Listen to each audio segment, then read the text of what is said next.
And good morning and welcome to a wonderful day to talk sports here in Jackson, Tennessee on the Lightning Strikes Sports Show, brought to you by Fleet Feet and the Red Hook Restaurant, plus many other sponsors that you'll see during this show. You just saw a flash. Johnnie Jones rescheduled to come in with us today, and I'm going to hold something up. You probably can't see it all. This is an old UTM program, but you can see the man in the center. Can anybody tell me who that gentleman is in the center? That's one of their head coaches, but I bet nobody knows who it was. What year is it, Joe? This is the 78 book. I know who it is. Jimmy knows, but Jimmy doesn't qualify. Now, coming up at around 10 o'clock, the Mad Hatter of trivia, Bill Hamilton's got a trivia question for you. And that's the way people do. Is that the coach calling in, Joe? Yeah, but the wrong phone. Don't know why, but Bud's a little early today. And Bud, we're going to have to put you back on hold because we're just now opening the show. And Bud's there holding on the other line. And the show here we've got today, we've got some great guests. Bud always leads it off. And Dexter Williams, the TCA Athletic Director of Boys Coaching, back in February, I believe he participated in the ceremony to retire jersey at Liberty, where he won 2 state championships and really was a big influence on the third one. And Sean Sparks, the UT Insider, will call in today. And we have Chase McLean, the Jackson Christian baseball coach. Johnnie Jones rescheduled with us, the first 1,000-yard rusher at UT, and then we'll close the show after Johnny's interview around 11 o'clock. And, Jimmy, before we go back to the phone line stuff, you've got some state tournament information. Yes, we will be crowning 4 state champions in girls basketball today. I believe the way it goes, 3A plays first, and that will be the Southside Lady Hawks at 32-0 taking on Livingston. Second game will be the 4A championship. Bartlett at 34-7 takes on Bradley Central out of Cleveland, Tennessee at 34-1. They knocked off the undefeated Knoxville Bearden team in the first round of the playoffs. Third game will be single A. That'll have Wayne County at 36-0 taking on McKenzie at 25-7. And to wrap up the girls' state tournament, another West Tennessee team, Martin Westview at 32-1, takes on McLean Central at 28-7. So West Tennessee teams doing well. Had several that made it. A couple of them Peabody got knocked out by McKenzie early, so no big deal there as McKenzie plays for the state title. Gibson County, the Lady Pioneers, fell yesterday to McMinn Central. I mentioned Westview winning. South Gibson and lost to Livingston Academy, and of course no 4A teams here in West Tennessee. But the girls' state tournament wraps up today, and the boys begin Tuesday. And if you want to see it, JEA's got the games supposedly. Yes, now, some years they have it and then they don't have it because I don't know about the transmission of the games or not. What about boys basketball? Okay. We got anybody playing? Chester County will be playing. McKenzie. Haywood County, like they've been there a time or two. Middleton, they've been there a few times. And the Humboldt Vikings go back to the state tournament. And I believe Humboldt will be the first of our teams to play on Wednesday, March 15th, 2:45. They go in at 19-11. Hampton, who they play, they won a state title under the legendary Buck Van Hust. They're from East Tennessee, but that was probably about 50 years ago they won that title, maybe been 60. And Hampton will be their opponent. Middleton plays a tough East Robertson team out of Cross Plains, Tennessee. That's just above White House. And Middleton is 28-1. My money's on Middleton in that one. And the University School of Johnson City, not Jackson, is playing McKenzie. McKenzie has got everything in their program going the right way. Football, yes. Baseball, basketball. If they had ping pong or ice hockey, it probably would be going their way. McKenzie at 21-5 plays a very tough, tested because University School of Johnson City has to play a lot of those big-time East Tennessee teams. But that's a good set of games right there. And I want to make one note. In Division II in the girls, the University of Webb won their Well, state Joe, title. let me tell you something, Jimmy. I did some research I last thought that night. was the NBA web. Well, let me tell you, some of their opponents in the season. Let's go to Tampa during the Christmas. Let's play Tampa. We'll have 3 games, 4 games, 5 games in Tampa. But let me give you this is a sampling. Let's do a geography test today. Okay. Okay. Now you're a Tennessee team playing in a Tennessee state tournament, correct? That's correct. All right. You're not in Mississippi, but you're in Tennessee, Bell Buckle, Tennessee. But you have a young lady, 11th grader, 5'10", from Toronto, Canada. So that's okay. You've got one player transferred in. How about Bronx, New York? Pretty close to Bell Buckle? That's a pretty long distance. What about Vancouver? That's even longer. NASA? That's Santo Domingo? overseas. Okay. So 2 players from there. So my question is, and let me give you another thing. Let's talk about money. You know, the Money, the greenbacks. Yeah. If you come in as a boarding international tuition student, how much would your mother and dad pay? Oh, it would have to be humongous, but $63,000 a year. Trust me, they're on scholarship. yeah. Boarding tuition is $51,900 for an international. And let's just say you come down the road from East Tennessee. You drive about 30 miles one way. Your tuition, grades 9 to 12, this is called day tuition, is $24,700. They're not a prep school. No. You can call them what they want to. Brentwood Academy, I used to see what they had a quarterback. They had 7 states represented on Brentwood. And this is not Well, they right. went for years without one that even ever lived officially in the state of Tennessee. I do want to salute Penny Hardaway. Tough win last night. Tough win. Yes. 81-76. But they got it, and they're missing Kennedy. You can tell that, but they've got some good young men trying hard, Bill. Kendrick Davis had 33, and then DeAndre Williams, he had a double-double, 35 points and 13. They play a tough Tulane, and you're talking about somebody that's resurrected an athletic program. Yeah. You look at the football team and basketball team. Tulane beat Wichita 82-76, and I want to tell you, former Lambeth player Brian Haskins, 3 out of the last 5 years has got the Martin Westview girls in, as you were talking about. Oh, he does a great job. And Jeremiah Schutz, I'll give you some information on a young lady from Haywood County. Great career at the University of Memphis. And we've got some trivia. You'll just have to stand by for it. But I tell you, the MTSU signee, Jada Harrison, she had 14 points and 5 rebounds. So a real good representation of West Tennessee, and it shows you how far that we've advanced, I think, with travel ball and et cetera. And I tell you what, watch that game last week with Memphis and Houston. Houston was lucky to get out of Memphis with a win in that ball game. And what about the Doors? I stayed and watched They the hollering Doors. a $2 pistol right now. Yeah, it's so sad about Calipari. I'd get another box of Oh, he's Kleenex. crying all the way to the bank. $8.3 million, Yeah, $53 he's million. crying all the way to the bank. Collectively, the coaches in the SEC tournament are $53 million compensation. So McDonald's they won't visit after the game. They'll go down on the smooth street and buy what they want to. But he's I don't know if his glitz is gone. I think it has. You think it has? I do. I They think can't get a team to play together, and there are some other things wrong with that program. It's kind of like, we need to take a look in Madison County. There were no boys teams that I don't think we even had any boys teams make it to the sub-state.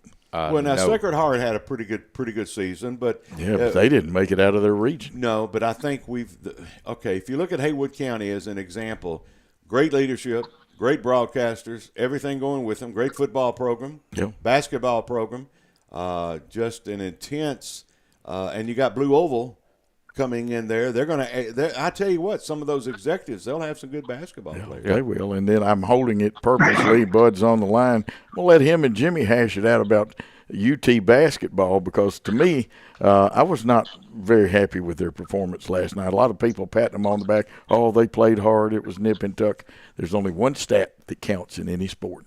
That's whether you got the W. They or lost not. their guard, Joe. Let's just say they lost their guard. Yeah, that has a big. It has a big bearing. You know what? You know what I probably would do if that's the case. In his case, he should have recruited and had 2 class guards on the team that could play. They don't. They got a lot of wing players. They got some post players.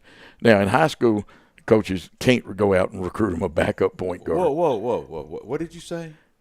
You said they can't? They might. By the rules, they're not supposed to. They do it all the time. Now, Bill. if you went to the University of Shelbyville, and I hate to say I don't hate to, he's a friend of mine, but the pencil factory in the bank's got them a lot of players. They're not the only ones. No, they do it all. They've been doing it since the 50s. It's happened and in every 60s. county in this state. And the things like that. Got to mention a couple other subjects, and then we're going to get to Bud. Union softball lost yesterday, and Paul is with us. They will be on the Union Network through Worthy Road Studios at, Paul, 11 o'clock today. I'm talking loud enough that he can hear. Now, the baseball team a while ago, they did win. They've got a doubleheader also today. They will be on that same network. And Worthy Road Studios, again, bringing you that.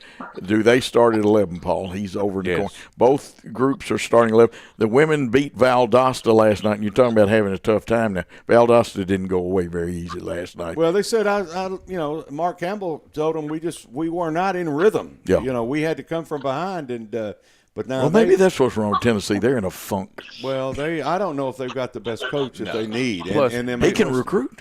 Bill hit the nail on the head with losing Zakai Ziegler. That's a different team with him on the floor. I mean, they don't have a true point guard. The backup point guard is more or less a wing player. We'll talk to Sean when he's on about that. We're going to get Bud here in That's something that Rick Barnes is going to have to address. They've got, because Ziegler just now going to have his surgery in the next week or two. He's gone for next year. But and they're going to get in the NCAA. Okay? Oh yeah, no doubt. They won't last long. Don't bring an extra set of clothes. They'll one and done. They'll win their first game. No. Okay, Jimmy and I are on opposite sides with the high seed they have. I think they'll win their first game. No, they'll lose the first, Jimmy, and then they'll lose their second game. Okay, let's get the man with the plan. The first citizen in not only Greenfield, Tennessee, but of all of Hardin County, Bud Young, who knows UT and high school sports like he knows the back of his hand. Bud, you've heard all that rhetoric, and we've put out a lot of fodder and stuff there. Tell us for real what's happening with UT basketball. Well, we got a 5-star point guard that was B.J. Edwards, one of the best in the country. We got him, and why did he not get to play in any of these games, the Missouri games? We won him for 40-something points. He don't get to play in none of them. Why didn't they play him to give him a little, experience? Because he ain't no point guard. He got the ball stole from him a couple times, made bad passes. Vescovi is a 1950s set shooter. He's also not a point guard. He may give him the title, but we don't have a true point guard on the team, even though we have a 5-star in the wings. We also have a 5-star Phillips that's playing. That the only time he gets the ball is when he gets the offensive rebound. He was averaging close to 13 points a game beginning of the year, and he ended up at 9. But it's because they will not give him the ball. And I ain't figured that out. Why? Why do you have there's lots of 5-star players that he's shooting 50% and 80% from the line. You're getting 9 points a game, but he could have contributed a whole lot more. And our inside game yesterday only outscored us 4, me and y'all 3, by 3 points. They had 3 points and 2 rebounds from our center position yesterday. Who are you going to beat when you get that? Unless you got Pete Maravich on the team, you're not going to beat nobody. Yeah, I think that's something that Coach Barnes will address in the transfer portal. I think he has to bring in a point guard because the fact is that Ziegler, with this injury, he will not be available all next season because ACL. Not at all? ACL tear, you're talking 8-9 months recovery time. That's going to be. I've had 9 of them. I've had 9 ACL tears. I went back to work in a week on some. Yeah, but you're not a 5-star. Well, you probably are a 5-star, but not 5-star on the court. But is Rick Barnes just? I mean, I know he's in the top 5 active wins, but that's a longevity thing. Does he? Yeah, exactly. Is he an X and O man, or is he more of a recruiter so he could bring in somebody that can really coach? He's bringing in good players, and you got to consider the facts of the matter. How many national championships we won in basketball, Tennessee? None that I'm aware of. How many Final Fours we went to? None that I'm aware of. None we ever went to. Basketball at Tennessee it's not like at Kentucky. Football pays the bills. Basketball has never been the number one focus at the University of Tennessee. And if we beat Alabama and Kentucky every year or two, that's enough to keep the people with the money happy to put the money in. I don't think we'll ever be compete for a national championship. Coach Barnes done a good job during the season recruiting his effort. He's got a losing record in the SEC and in the NCAA tournament. Yeah, and but he's had one Final Four in 30-something years. Bud, I think you hit the nail on the head there. The women finished with a record of 23-11 after the tournament. The men finished 23-10. That's two 20-win seasons, and I think Bud's exactly right. The fans of Tennessee, you give them 20 wins in a year, as far as what they do in the national tournament, doesn't really come into focus that much, because you think a 20-win season, most of the Vol faithful are satisfied with that. I'm going to put Bud on the spot for a minute. Bud, let me put you on the spot. Who's better right now, University of Memphis or Tennessee's basketball?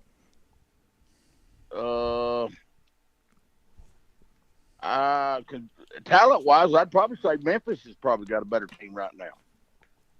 That Memphis has got, when push comes to shove at Tennessee, you're behind 1 point with 5 seconds to go in the game. Who gets the ball? The man that can put it in the hole. Yeah. In Memphis, you know who's going to get the ball. That's right. I mean, and other teams knowing he's going to get the ball and he's going to make a move, he'll make a play, and he'll get a shot off. Yeah, the bell cow has to lead. You're right about that. But don't you think it's a between season sport? Because when Pat Head was there, they were actually number 3. You had Tennessee football, you had women's basketball, and the men. I mean, they get notoriety. I mean, they've had great players. They've had Ernie and Bernie. They've had Ron Whitby. They've had some great players.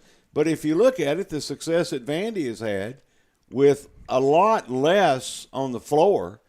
And I didn't think much about him, but he coached a good game last night against Kentucky. Outstanding game, and we don't do that. We don't.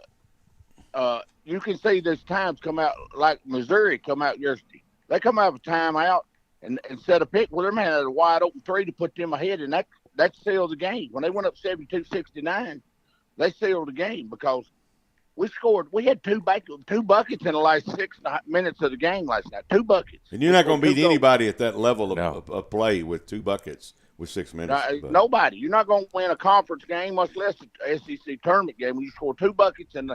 But when push comes to shove, you got to have a basket. Who do you go to on Tennessee's team? You know, that's a good point, Bud, because they don't have the go-to, and they very seldom have had the go-to player.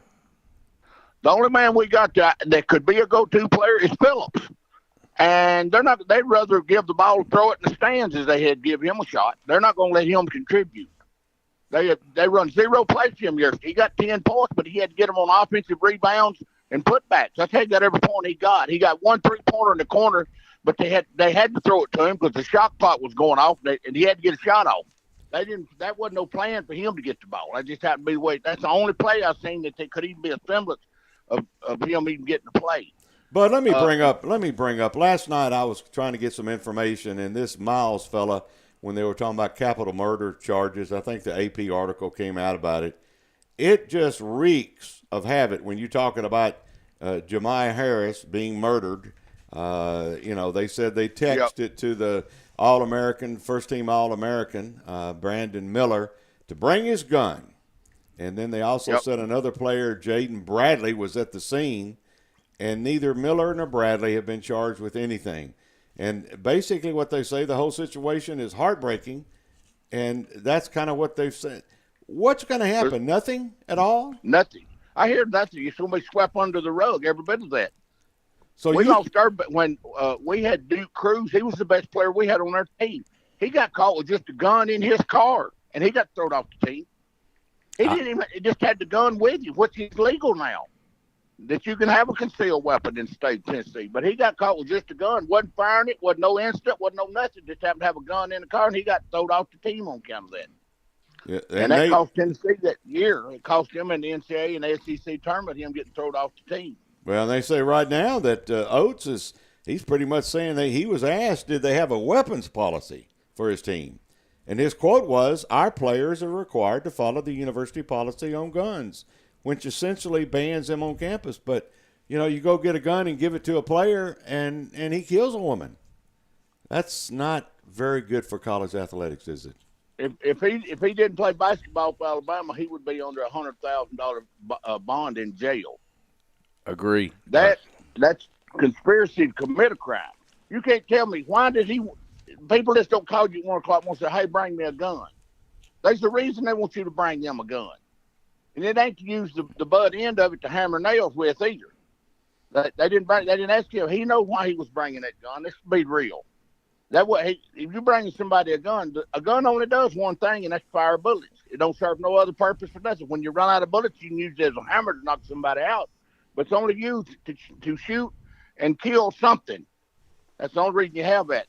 And it reeks of wrong. How wrong that is. That's just embarrassing. Yeah, I mean, the thing I look at is, how can he not be associated with this? Bringing the gun to it, isn't that an accessory?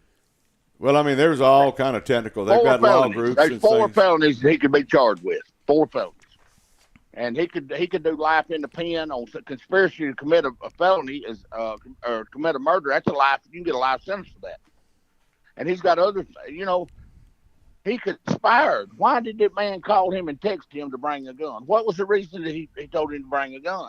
Now, are they squirrel hunting with a pistol at 2 o'clock in the morning? I don't think so. Squirrel season's over. Gentlemen, we got to give Bud his 2 minutes. We're on a clock that we have to hit certain things. Bud, it's your turn. Say anything you want to say on sports. Well, talking about local, I want to give this girl some props. Skylar Gill down at North Alabama. She led the nation in blocks this year as a freshman and is in the top 10 in rebounding in basketball. And she is going to be she was a great player at Hardin County, carried us to the state finals. But she's going to be a great college player, too. Already is down at Florence at UNA. And I want to give her some props, and she's an outstanding player. And I want to give also some props. I watched the guy from Kansas, shortstop Tennessee. I watched that ball game last night, and they beat Morehead State 23-4. And they hit 7 home runs, which is a school record last night. Huna, the shortstop, hit 2 homers, knocked in 5 or 6 RBIs. And, I mean, they're tearing it up. The old man didn't get a hit last night was their leading hitter, Blake Birch. The first baseman didn't get a hit. But he hit some hard shot, but that was all. They hit 7 home runs last night, and the pitching was outstanding. Again, he gave up 2 hits in 6 innings. Tolander, I can't remember say his name, but he's number 11, outstanding pitcher they got. He struck out 11, I believe. Tolander. And had an outstanding game last night. And the baseball team can take some of the because we know the basketball team is either 1 and done or 2 and done.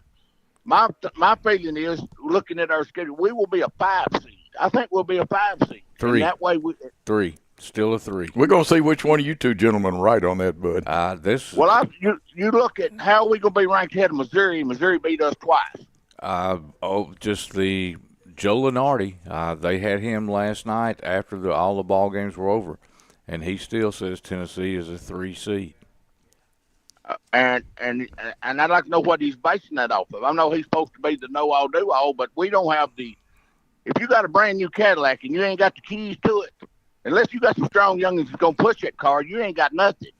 Or electric car in a snowstorm, you're not going to be driving it, are you? Exactly. We ain't got no keys to the car. But I got a text for you. Car. I wanted to let you know. Yeah, I got a text for you. I like that. This listener wants to know what you are surprised by in sports. What I'm surprised by. Yeah, that's an unusual one right there. Well, what surprised me more than anything this year is the Alabama basketball team. I had no idea that Brandon Miller was going to be the conference. He could be the most valuable player in the conference. He was the most valuable player and most valuable freshman in the conference this year. Should be a first-team All-American. It's gun incident, irregardless of that. The boy is the best player in Heisman. I'd rather have him as I had the center from Kentucky, even though he dominates the defense too. The kid from Alabama, he's open. I mean, he's in the building. He's open. Yeah, but the center from Kentucky's going home. He can go watch this game in what I'm saying. today. But part of that reason Kentucky ain't moved on has got to be the coaching. He just lost his will to win or something up there. Because that whole team, they got 5 stars that's riding the pine at Kentucky. But they never put them in, Bud. I know that. They bring them in. Understand. You got all them 5 stars that don't even get to play. And then, the turnover at Kentucky, I don't see how they can have a winning season on and on because you can have players bring in 5 stars, don't get to play. Well, after 1 year, they're gone, and you got to start all over again. And it's hard to build any repertoire with your players when you don't have them there but for one season. And I ain't much on the one and done stuff. I never have been. I think you ought to stay 3 years anyway. We're with you. I'm right, agree. Gentlemen. Do you I agree? agree. Bill? At least 2, Joe. I mean, some of them don't even unpack their suitcases. Okay, they just go buy some clothes and throw them away and go buy some more. Yeah. They're not going to be around. If they pass the first semester, they're through with school. That's correct. Yes. Yep. They won't go back or nothing. I don't. That's bringing the professionalism to college sports a whole lot earlier than I'd like, because it's hard to develop good rivalries against players and teams and stuff when they change like changing dishwater. The good players in Kentucky, Alabama, and sometimes Tennessee. We lost a couple last year. The players change faster than the dishwasher at the house when you're washing dishes. Because we don't get to keep them. They're there for 1 quarter. They don't even go to school after, In football, some of the ones go, they stay 1 year and they're gone. And I ain't never figured out how that's a benefit in college sports. Bud, we got Johnnie Jones coming in at 10:40 or calling in at 10:40. You stay on the hotline and text me if we miss anything or you think something. And Bud is one of the best Tennessee historians that there ever was. And Bud Ford would tell you that. Okay. I got one more question. Okay, got to hurry because I've got 30 seconds is all I got. Who was all-time leading scorer in NCAA history before Pete Maravich? I want to say Oscar Robertson or Al Sanders. Got it. Oscar Robertson. Oscar was Robertson. The all-time leading scorer was from Tennessee before Pete Maravich. Absolutely. And there he is. And even though we kind of joke about a commercial, this Bud is for you. And, folks, he's for the people. Bud, we love you, son. I love y'all too. Enjoy the show. Thank you. There he is, the one and only Bud Young. We've got to take a time out, and when we come back, Dexter Williams is our next guest. But let's take that time out here on the Lightning Strike Sports Show.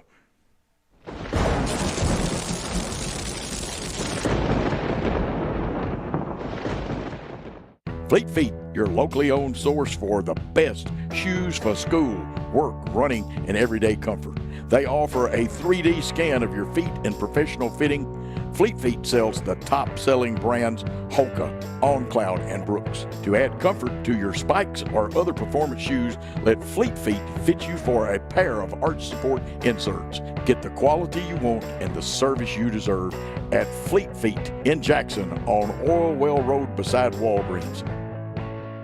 Tired of going to the dealerships only to see empty spaces? Then come to Carlock Nissan of Jackson. We have over 60 new vehicles in stock and more coming in daily. You can see, feel, and of course smell that new car smell. Save up to $8,600 off MSRP on a new Nissan. Plus, special APR financing as low as 1.9%. It's all at Carlock Nissan of Jackson. You should already be here.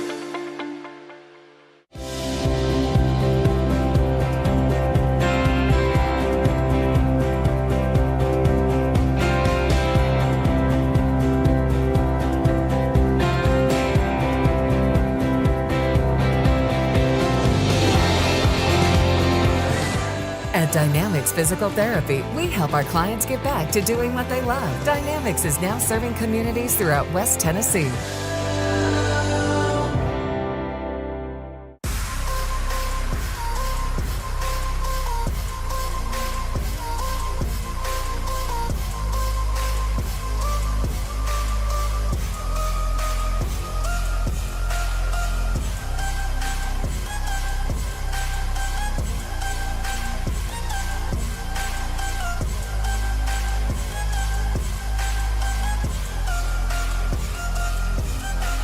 Mention BallGame Blitz Sports Network and receive a free gift. We are back. We have Dexter Williams on the phone. Let me comment. Bill said it makes him hungry seeing the Red Hook. I eat there frequently. My wife loves it. My Marine friend, Joe Gracie, loves it. If you haven't eaten at Red Hook, you need to go. The outside looks nice. The inside looks even better. And the food is tremendous. And I can go there and eat shrimp till I burst. And that's why. Now, also, Fleet Feet will tell you a little more about them, and they have races, the best shoes. I've got to go get me a new pair of walking and running shoes. I don't run, but I walk in them sometimes. But I haven't seen you run, Joan, quite sometimes. I can roll fast. On the phone line is a young man. I'd bet money on him in a one-on-one game. He is the pride of the entire Carroll County and especially West Carroll High School. But he took Liberty to 2 state championships and got them close in a third one. He's one of the finest teachers. There's more to this young man than just coaching basketball. Of course, a coach is a teacher of athletics. He is now presently the very good and active athletic director, and that boys program gets better and better each year over at Trinity that he's there. Dexter, glad to have you on the show. Hey, Coach. Good morning. Thanks so much for having me. Well, first of all, let's take care of a little Liberty business. Tarius Johnson got put – well, I'll start to say Hall of Fame. It's actually his jersey was retired. Can you say a word or two about him and the retirement of his jersey? Yes, sir. Man, we were so excited to be able to get that done a few weeks ago. Tarius, TJ as we call him, he was a 2010 graduate of Liberty Tech High School. He was the second all-time leading scorer at Liberty. He went on to Three Rivers and became I think he's maybe the 4th or 5th all-time leading scorer there.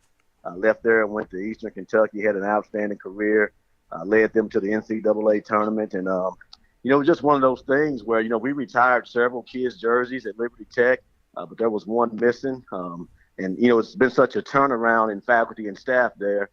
We just felt like that we need to go ahead and get that done because the current faculty at Liberty pretty much had no idea who TJ was. So I was just happy to get that done before, something happened to some of us that kind of know, what should be taking place with him. Well, I agree with you, and I'll tell you a little story off air sometime. Dexter, I want to get 2 texts for you that's come in quickly out of the way.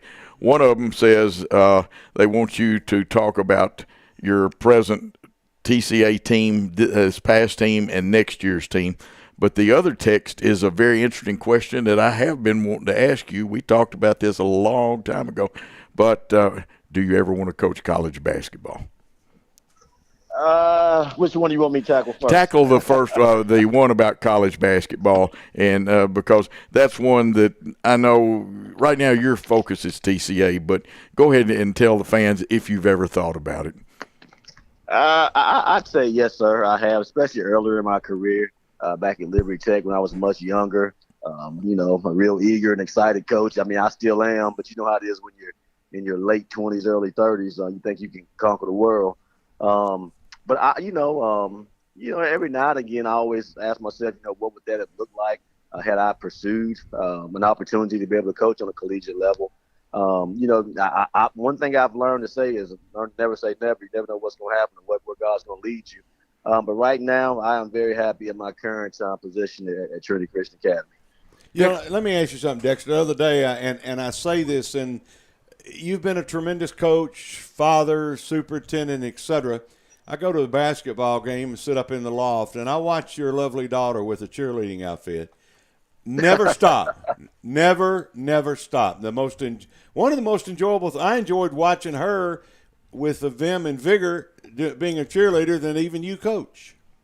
I tell you what, man, you're talking about Carson Lane. She's well known across West Tennessee. We can't go anywhere without somebody coming up to her saying, "Hey, Carson." And my wife and I, we have no clue who that person is.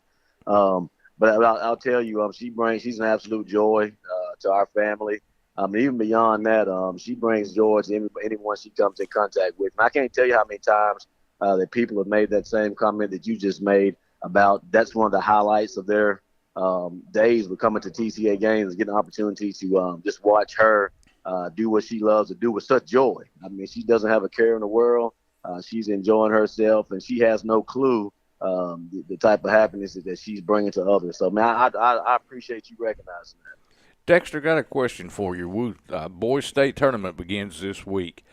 Not a single team from Madison County even made the sub-state games.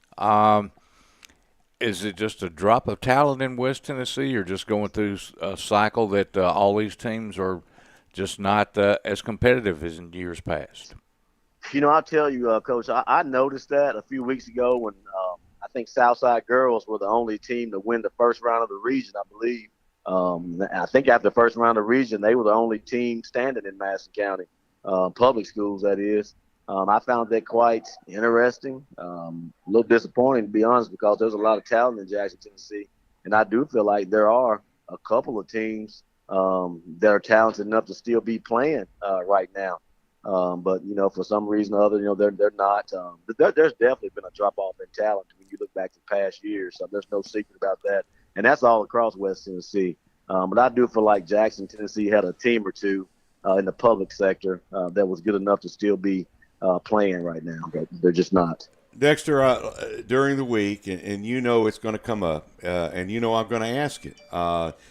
Rumors are rampant. Windy City Road, there's a great coach that went to Memphis, Tennessee, and deservingly so. Yes, sir. You've talked to a lot of people. Rumors are rampant. Where are you in the coaching search? That's a good question. We've been working diligently, praying through that whole situation, taking God's lead on this. We've kind of concluded our second rounds of interviews. We had some great candidates. We're out next week on spring break. It is our hope when we come back the week after next, sometime during that week, to be able to make an announcement about the new head coach to be leading our football program out at TCA. How important is it to not only find the right candidate, but your kids have got to be anxious about who that candidate would be? Oh, they're anxious. We've got some outstanding kids out of TCA, some good football teams that coach is going to be inheriting, some good kids. Coach Butler, my hat's off to him. He and his staff. He's done an outstanding job and be sorely missed. But our kids are anxious. They're ready to get to work. A lot of teams are getting ready to start their spring practices. Fortunately for us, we won't begin ours till later in May. But our kids are ready to meet who's going to lead them into the next phase of TCA football. Dexter, I've got to do this because of time constraints. You text me, or either you and I can talk on the phone one of these next Saturdays, because we've got so many questions for you we can't finish because this is a time-segmented show. But please say something about your TCA team this year. I thought they accomplished sometimes. They accomplished more than some people thought they could, and I know you had to be pleased with them. Absolutely. I love my boys basketball team out of TCA. Just concluded my second year there. We had a great year last year. I think we went 19-9, which was far better than they've been doing in the past. I think this year we went 22-7 or 22-8. Did a little bit better than we did last year. I think we're a little bit ahead of the curve with our success rate out there. And Coach Holloway, you're a great basketball coach. Been around basketball for a long time. One thing about our basketball team, we run out of the locker room. We don't pretty much pass the eye test. But it's one of those things. I've got some great kids. They bought into what it takes to win. They play hard. They're selfless. They love each other. And they just leave it all on the floor. They play for each other. And I think that's why we've been able to have the success that we've been able to have so quickly. Absolutely. You've done a great job. Your kids have bought in. They play you hard, tooth and toenail. They play that cornbread and onion breath defense when you get them going good. And here's a text that says, making promise that he will come back. So we're going to put the spot on you that you'll get with me, and we're going to put you in one of those at least 15-minute segments the next time if we can't get a little more. Because Dexter's got all kinds of basketball, and hopefully Antoine and your group that you coach during the summer is going to go back to the big tournament. Absolutely. That's the plan. I love to come back on, Coach. Well, we're going to get you on here. Quick, got about 30 seconds, 45. We can stretch it to 45. Anything you want to say to the public? I'll just say I'm in Murfreesboro right now. Been here since Monday. I've watched every game up here at MTSU. Just got dressed and headed to cheer on Southside. I just encourage all of our West Tennessee folks, if you can't get here today, tune in and support our Southside girls. Also, we've got McKenzie girls vying for a state championship. and also Martin Westview. So, and also Bartlett, in Memphis, Tennessee. Bartlett's playing for one today. So, rural West Tennessee and Memphis, they're all represented here. And I just encourage anybody, if you can't get here, tune in and root for our local teams. Amen. And you and I both know Brent McNeil up close and personal. What a fine young man, but he and his young ladies, I can say this, go Hawks. Absolutely. Dexter, thank you for being a guest. And like I said, I'm going to hold you to that promise because I'm going to have to copy all these texts. That's how many we got backed up. All right, Coach. I'd love to come on. Thank you. There he is, the one and only, one of the greatest basketball coaches there is, Dexter Williams. And we're going to have to take a time out. Man, it reminds me, I got to go they've got every kind of shoe that you want. Listen to the Feet Fleet commercial. Now, I have slow feet, but they have fleet feet, and they do run some 5Ks. Do they have old men running shoes? You better believe it. Oh, it looks good. I can wear them to church. They look so good. And they got all kinds of other apparel. I'll drive to church. Okay. I don't run anywhere anymore. The pup wants to run me. I have to bring a picture and let Gary put that up sometime. The Go Dogs applies to my Aussie puppy, and having a little fun with him. He gave me a rough time this morning. And Susan took him out early, and he jumped up on me while I was still asleep in the recliner. And that was an interesting thing there. Who's next up, Joe? His name is Yoda. No, Yoda's not up next. You know who's fixing to call in? Sean Sparks. So we better take a time out so Brother Sean Sparks, the UT insider par excellence, can call in. Let's take that time out here on the Lightning Strike Sports Show.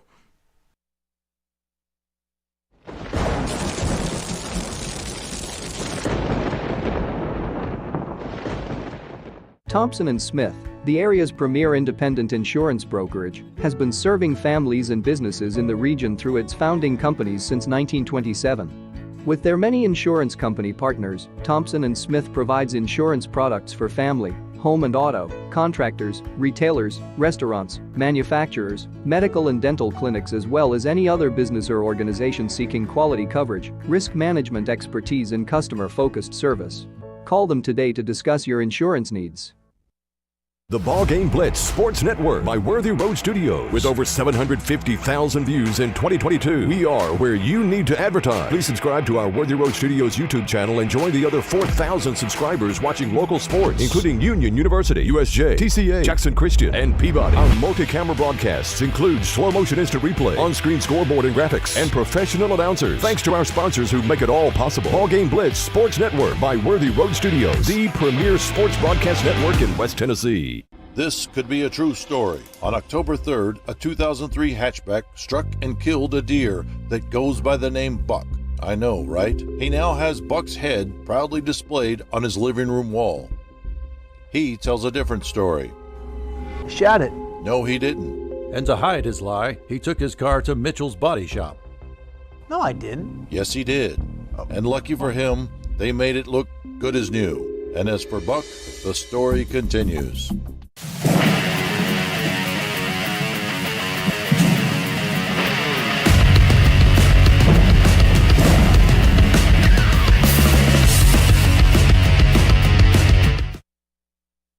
Welcome back to the Lightning Strike Sports Show. Bill Hamilton, Jimmy Butler, Coach Joe Holloway. You've already heard today from Dexter Williams, one of the greatest young basketball coaches. Plus, he's an AD at TCA. You've heard from the one and only Bud Young, Bud Forever Young, if you want to call him that. He could be Coach Young.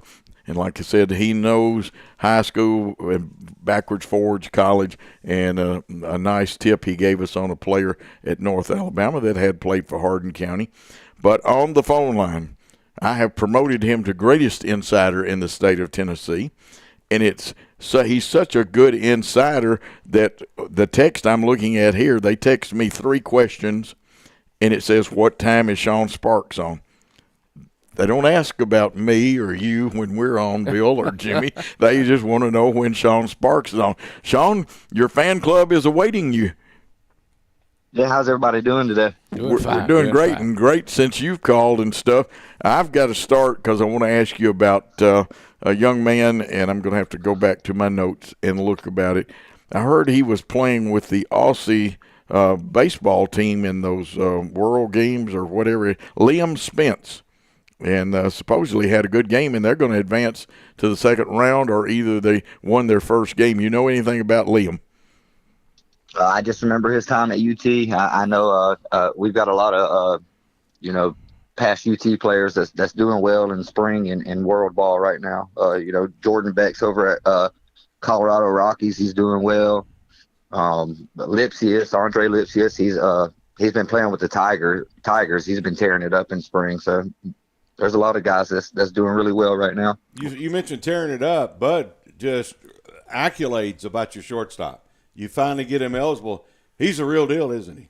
He's incredibly defensively. They're still trying to try to find, where his spot is in the lineup. They really want him to be that, full-time leadoff guy.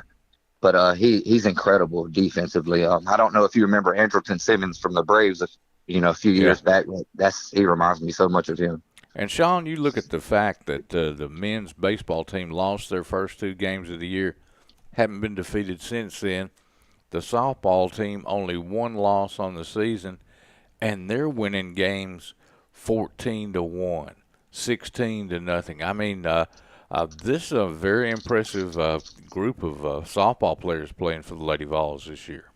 Yeah, they actually had a no-hitter to start SEC play last night. They're 18-1. They're on a 13-game win streak. They've had 14 shutouts with a perfect game and a no-hitter in those 13 during that win streak. So, I mean, they're and Kiki Malloy is tearing it up at the plate, too. I believe she had a grand slam and then another home run last night also. What about Ashley Rogers? She's incredible. I mean, that's what I wanted to hear you say. Somebody else incredible said to ask. Sean said, how good? And their question was, is she incredible? And Sean has not talked to me all week. We've texted, but we haven't talked, and I haven't sent him any questions. He didn't know that. Sean, that was perfect. This texter, I'm sure, will text me in a minute and tell me how happy that you used the word they thought too.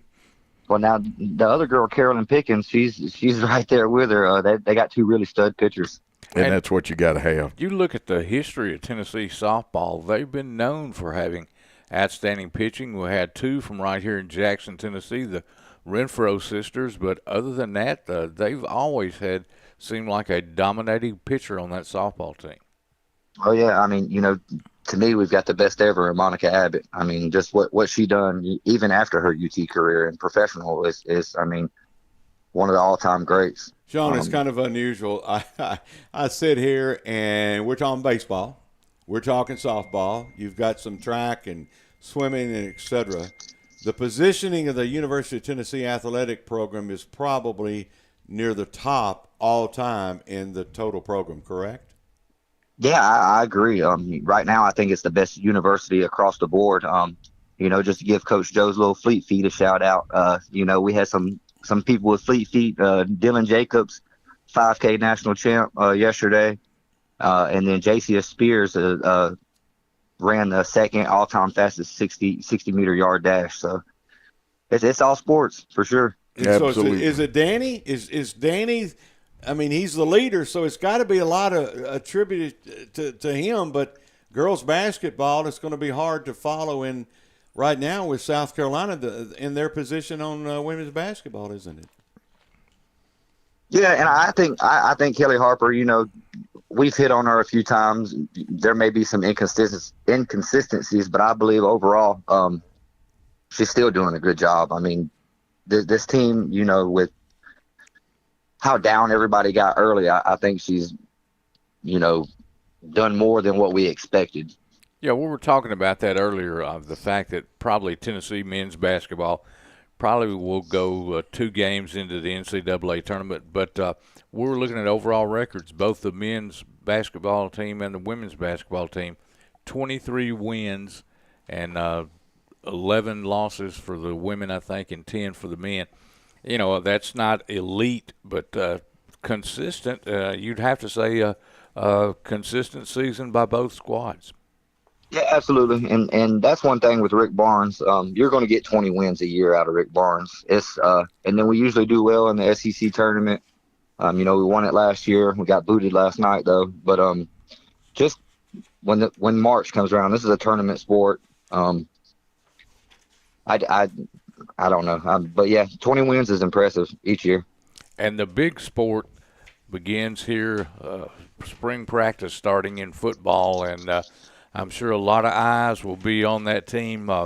They've got some transfers that came in. We talked earlier about all the freshmen that are already enrolled. And I would imagine probably the main position to watch is just what type of production you get out of Nico as far as a quarterback this year. I think it's a given that Joe Milton will start the season as a starting quarterback, but I'd be interested to see how much playing time Nico gets this spring. Oh, he's going to be heavily involved during the spring. He'll get a lot of reps. He'll run with the twos.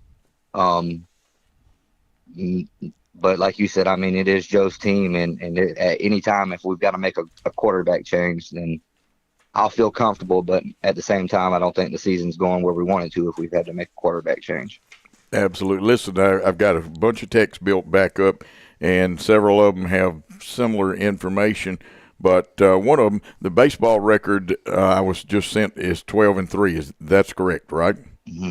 Yes. Okay. They dropped a midweek game to Boston College. Yeah, Boston College. And then I heard Vitello this morning, but unfortunately it was while the water was running in the shower. I listened to sports, and he didn't sound very happy this morning. It sounded like he felt like some of his kids weren't really giving it all they got at times, and he sounded a little disappointed. Yeah, there's been some focus issues. The base running and the communication in the outfield has continued to be, a problem still. They're still trying to figure out who that center fielder is. They really want Jerry Dickey to take it over to keep his bat in the lineup, but for some reason it's not worked while he's been out there.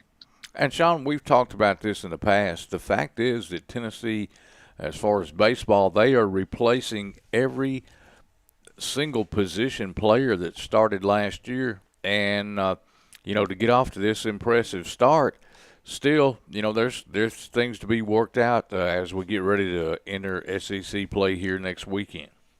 Yeah, absolutely. I kind of feel like they kind of got, I don't know the word. They just, too much pressure was put on them at the beginning of the year, like you said, replacing eight fielders. And then you come in number 2 in the nation, and then you had all the hype from last year. It's taken time for this team to, build their own identity. That, early on there was a lot of comments that they were trying to replicate last year's team as far as the attitude and everything else. And we all know you can't do that. Each team is different. Sean, I'm going to jump in on the time for just a second, and we got a texter that got the question to us a little late. Dexter's coming back on with us another week. Either next Saturday or the Saturday after. He and I are going to talk about that, and Dexter always keeps his promise. It's a great question. It says, ask Dexter how to change a drawstring in sweatpants. That was the topic of one of the best speeches ever given at Union University. I know a little bit about that speech, and this texter is absolutely right, and we will do that for you, texter. Now, in that same text, they're wanting to know about is it worth playing Morehead State? I take it plus – we had another texter send me a 23 to 4 score on that game. I guess that was yesterday's. Yeah, Dolander pitched that one. Yeah, I mean, all these early games, with SEC cranking up next week, you want to get these, it's getting down to crunch time where you have to have your lineup set. You're done experimenting. You're kind of trying to find out what your permanent lineups are. So, yeah, it's an important series. And I tell you what, I was talking last night, the fact is that this would have been a run rule game, but both teams agreed to go ahead and play the full 9 innings just to get the work in. Just to get the work in, you got to. Like I said, the conference is fixing to kick up, so everybody's really grinding, trying to find out their best lineup. Okay, let's look at the schedule. Everybody's talking about it, opening game at Nissan Stadium and et cetera. Hooker has looks like going to be a successful pro athlete as he was on the field with the Volunteers. If you're looking at it, where are you going to be with Milton, Ken? Because even eating breakfast the other day, the grandson of the owner was talking about, Milton. I don't know if he has the total head game that Hooker had. He's got physical talent, but is it more of a mental game or a physical game, Sean? It's absolutely a mental game. And I think that's something that Joe had to learn. I think he came in a little cocky. He kind of had to be humbled a little bit and learn the position, and just learn to be a great teammate and a great leader. And I think he's taken on that. He's making great mental strides off the field. Now, we just got to see it on the field now. Like you said, he's got all the talent in the world that you want, but if you don't have it up top, it doesn't matter what else you have. You are right about that, and that goes along with the text that we've got. We've got two of them backed up here. Let me get the one. They just want to know how you think recruiting is going. They want to know about a 4-star defensive back, Caleb Beasley, your thoughts on him. And if you forget the other question, they want to know who will be the punter and kicker in football this year. The punter, I can't think. It's the kid from Indiana will be the kicker. I'm sorry, and then that's Campbell is the guy you're talking about. He's Campbell, from Chuck, Jackson, Tennessee, and USJ. Yes, Chuck. Well, he's actually his father. Doug Dickey flew in on a private plane, the University of Tennessee plane in 1970, and actually signed his father and 2 other individuals to the University of Tennessee. From the greatest high school on earth, Jackson High. Sure did. Not JCM. What about the punter? Could that possibly be the young man from Australia that's going to get a chance? Yes. I cannot think of Ross. His last name is Ross. But, yes, that's going to be the starting punter, the Australian kid. And basically came to Tennessee as just a walk-on last year. And yes. And then that's what I've been hearing, that he looked good all last fall in practice, and no use of burning a year of eligibility for a punt here and there when you had a pretty good punter last year. So I'd heard that he was probably going to be the man to take that role. But Joe was mentioning Beasley, and they added one. The same texter added J.J. Harrell. Okay, J.J. Harrell's out of Sardis, Mississippi, a wide receiver, and Beasley out of, I believe, Lipscomb. At this point, according to my count, Tennessee has 5 commitments, but I was looking on, I think it was 247 Sports, a couple of big weekends coming up in June with some outstanding recruits in town to visit. Yeah, we had a big weekend last weekend, but as far as Beasley goes, he's taking visits. Alabama's really on him hard, but he's still a ball lock. And then J.J. Harrell, that guy, that's going to be, he'll be one of the next big receivers to come through. Great size, great speed, high points the ball well. He's going to be a special talent. Now, we got a little help from the text line, and this is from the pride of Hardin County. And he's got Colby Morgan might be the guy, but Jackson Ross is an interesting option. And he's an Australian rules football player. And some of those guys turn in pretty good punters. What about D. Williams as punt returner? Yeah, that's his job back there. That guy's electric back there. Absolutely says that, and he says this is the best in the SEC. And that's at punt returner, and then D. Williams and Dylan Sampson for kickoff return people. Kick return, correct. Yeah. But I Williams had the play of the year, in my opinion, when he ran that punt and come up lame in the end zone for about 2 or 3 steps, and then just shook it off and went into a little dance. I thought that was pretty awesome. Yeah, that was awesome. I love that kid. He's electric. I'm hoping he can rotate in the cornerback position this year. Your listeners and watchers and viewers are all asking, give me a record right now on the University of Tennessee football schedule this fall that you'd be happy with. That I would be happy with. Yes, sir. Reasonably happy. 9 wins. Okay. I would be happy with 9 wins. You'd be real happy with 15-0, though, wouldn't you? Oh, absolutely. I mean, you look at the schedule. They open up with Virginia, not that dominant of a team. Then they have Austin Peay, a weak Florida team that's on the road in the swamp, but Florida is not the Florida past. Texas San Antonio at home, South Carolina, who's due a payback at home, Texas A&M at home. Then we have to go on the road for 2 games in a row, to Alabama, to Kentucky. Then you got UConn at home, go to Missouri, then finish up with Georgia and Vanderbilt at home. I say 10 wins. So you're saying you're going to beat Alabama or Georgia?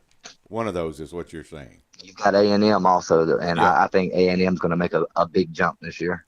Yep. Sean, which one do you think they'll beat, Georgia or Alabama? Alabama. Okay. I do too. I mean, That's Alabama. probably- Well, y'all are getting real brassy. Well, I mean, You beat them in Knoxville, and now we're going to go to Tuscaloosa, and we're going to beat them again. and they don't Yeah, have but they don't have Bryce Young anymore Bingo. either, and that Bingo. guy's phenomenal. our Will Anderson. He will be gone. So, yeah. And but Will you don't could, have Will Hooker. could mess He your covered plans up a lot of flaws for them last year. I mean, Yep. he really did. But you don't have Hooker either. Yeah, but we still have the same offense. Okay. So And you don't have to go past your first read a lot of times in UT's offense. yeah, Bryce was the real deal, wasn't he? Oh, absolutely. I mean, he put on the greatest performance I've ever seen by a visiting quarterback in Neyland. I mean, that's Well, they phenomenal. also I mean, had he was getting beat up all game. one of the great disruptors in defensive football, too, at Alabama. He changed the outcome of I games. do want to salute a local Jacksonian had a super day last week, and shut that's him Trey down. Smith. Trey Smith, just the way he's handled himself, coming from adversity where he was drafted and a winning, starting offensive lineman, didn't allow a sack. He has been a tribute to the total UT program, and that is he's always been exceeding what everybody was looking for him to do. Well, not even on the – I mean, just, he's not just great on the field. He's great off the field, too. I mean, he's a great, great human being, super intelligent kid. If he wasn't playing football, he could do anything that he wanted to away from the field also. So I pull for him so much. I'm hoping that, I know everybody wants Darnell Wright to go early, but it would be pretty cool if, the Chiefs could get Darnell Wright and him and Trey get to play together. Oh, put them on that team together. The camp I will report to you was the Vol Legend camp here was a success so far for sign-ups, et cetera, like that. It is the largest one that they've got this year, and it usually is anyway. Jackson, Tennessee, West Tennessee love their Vols, and the kids. I went by there, saw Trey, saw Treese. I also saw Jabari Davis, and they had others there too, and some of the kids couldn't get there because it was a bad weather weekend.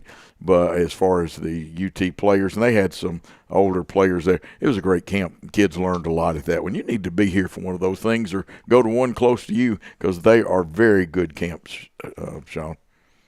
Absolutely. I would love to attend one. Now, I've got a non-UT question that they want you included in.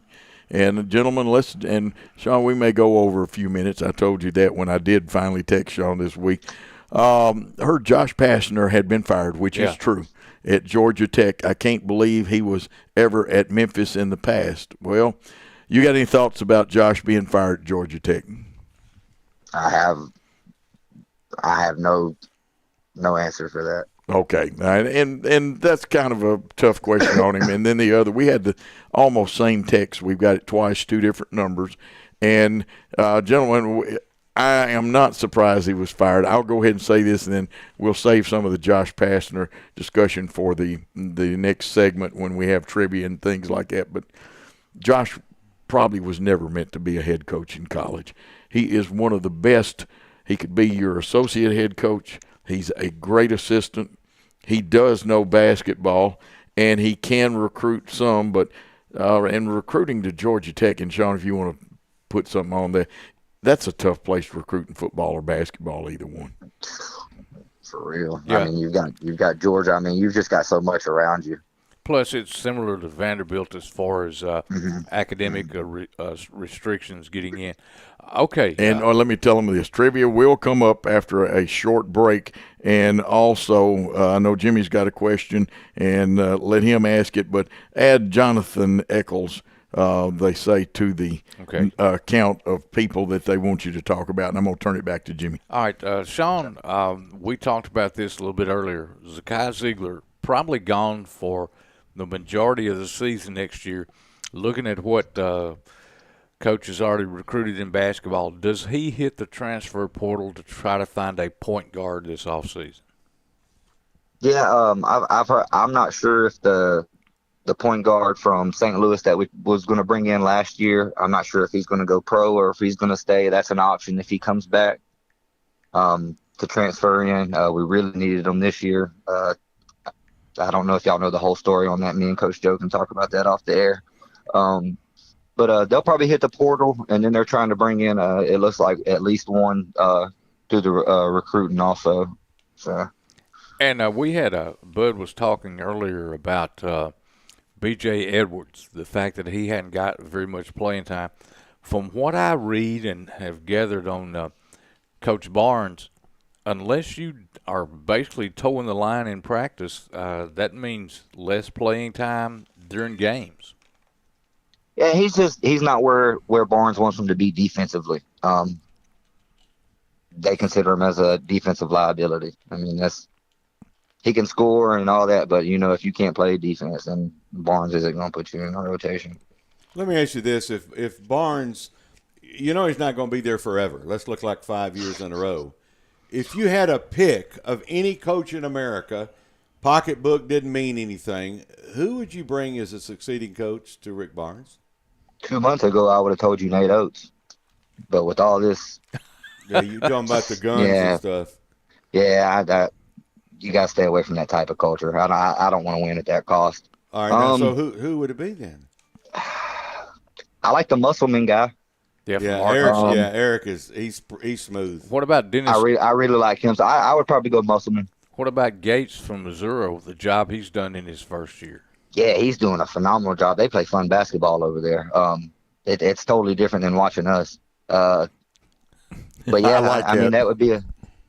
Yeah. So the team good comment, Sean. The coach that out-coached you yesterday is on the coaching list. That's good. I would think if Rick Barnes decides to retire or take another job, we'll have to see his track record for a couple of years. Well, that's what you do. You hire the guy that beats you. Yeah, but I think Missouri will actually give Alabama a run for the money in that semifinal game today. Yeah, it's gonna be a fun game to watch. Be a lot of points scored. Johnnie, got about 30 seconds. Anything you want to say to the fans out there? And I will tell you, there have been a ton of text. Yeah, somebody was asking about Jonathan Eccles, 5-star defensive end, tight end. A lot of people are, a lot of teams are calling for him. I mean, he's one of the top players in the nation, so that's expected. But he seems to really love it. He's talking to other people, trying to get them to come to UT with him. So I don't think we have anything to worry about right now as far as a flip. For anybody that's attending the spring game, it's $5 to get in. You need to call and get your ticket. They're not doing, it'll be a traditional spring game, but they'll have, vendors there and all type of stuff, kind of for the children and things. The south end zone will be closed. So, if you want to go to the ball shop or something like that, you'll probably have to go across the street to the one across from Gate 21. So anybody that's making that trip, just kind of keep that in mind. And that's April the 15th, correct? Yeah. Good information there about Gate 21. Remember that, folks. I know where Gate 21 is. And that's a good thing. Sean, great job as always. And, yes, one of our texters just agreed with great job. And we appreciate you. And we're looking forward. Can't wait till next week. Maybe we can speed the time up since, we will be an hour closer to getting you on here because it's daylight saving time coming up. Yeah, absolutely. Absolutely. Good job as always. And we're going to have to take a break. But we'll talk to you next week. How about that? I appreciate it. It sounds good. Y'all have a good weekend. Thank you, Go Sean. Vols. There you go. Go Vols is right. Hey, let's take that time out. So Red Hooks and Fleet Feet, two of our sponsors, and you hear the phone line disengage. We'll be back after these timely messages.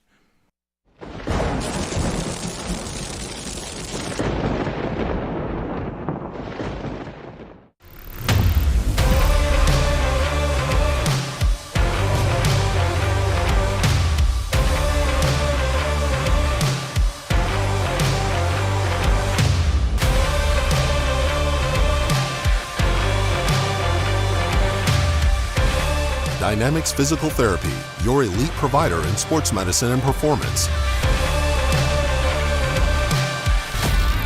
Now serving communities throughout West Tennessee. At Arrington Funeral Directors, we accept all prearranged funerals. So you may have prearranged your funeral in this town with another funeral home or even in another state, but we accept all prearranged funerals because we're here to serve families. Downtown is thriving and the Blacksmith Restaurant is leading the pack. From the rustic dining room to the unmatched patio, eating local with family is what we're about. Live local, eat local, relax local.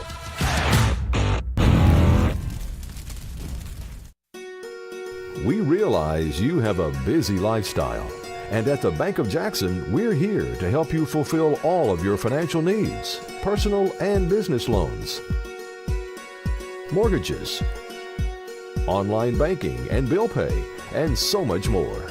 Serving the Jackson area for 25 years. The Bank of Jackson, your down-home community bank. You belong here. Member FDIC, Equal Housing Lender.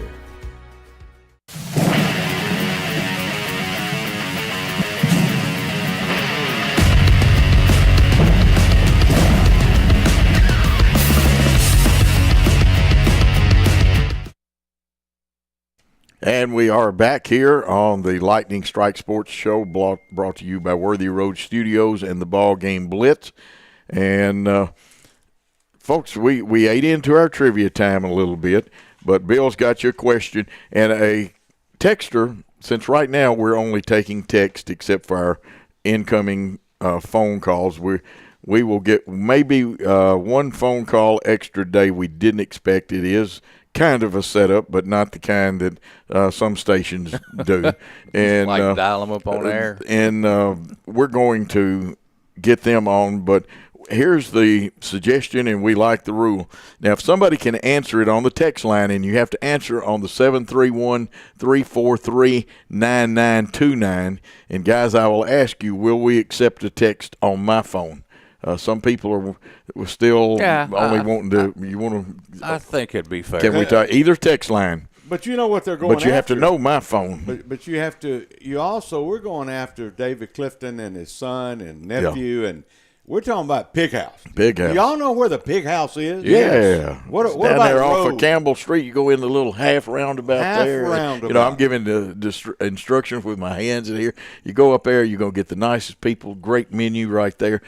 You can pick anything they've got, and you can't go wrong. Well, but the winning package is going to be a monster. But they're about £1. Yeah. The baked potatoes. Ooh. And the barbecue. Is that one of those that two people have to carry? Well, you got a guard. They're so valuable now. You got a guard that walks out with you to put it in the car. But the barbecue sandwich can be pulled or chopped or hot sauce, no hot sauce, ketchup, slaw, whatever. But you know, Joe, I don't think anybody will answer. Well, they could probably study and answer it, but I'd love to for them to text in, and we'd give the winner while we're on the air. Yeah, I'd love to do it if you can't. And remember, Cindy Deaton won the first one, and what a great listener she is. We're going to talk more about Josh Pashner, but we got to get in because we got only 2 minutes before our good friend Chase McLean, the head baseball coach at Jackson Christian, calls in.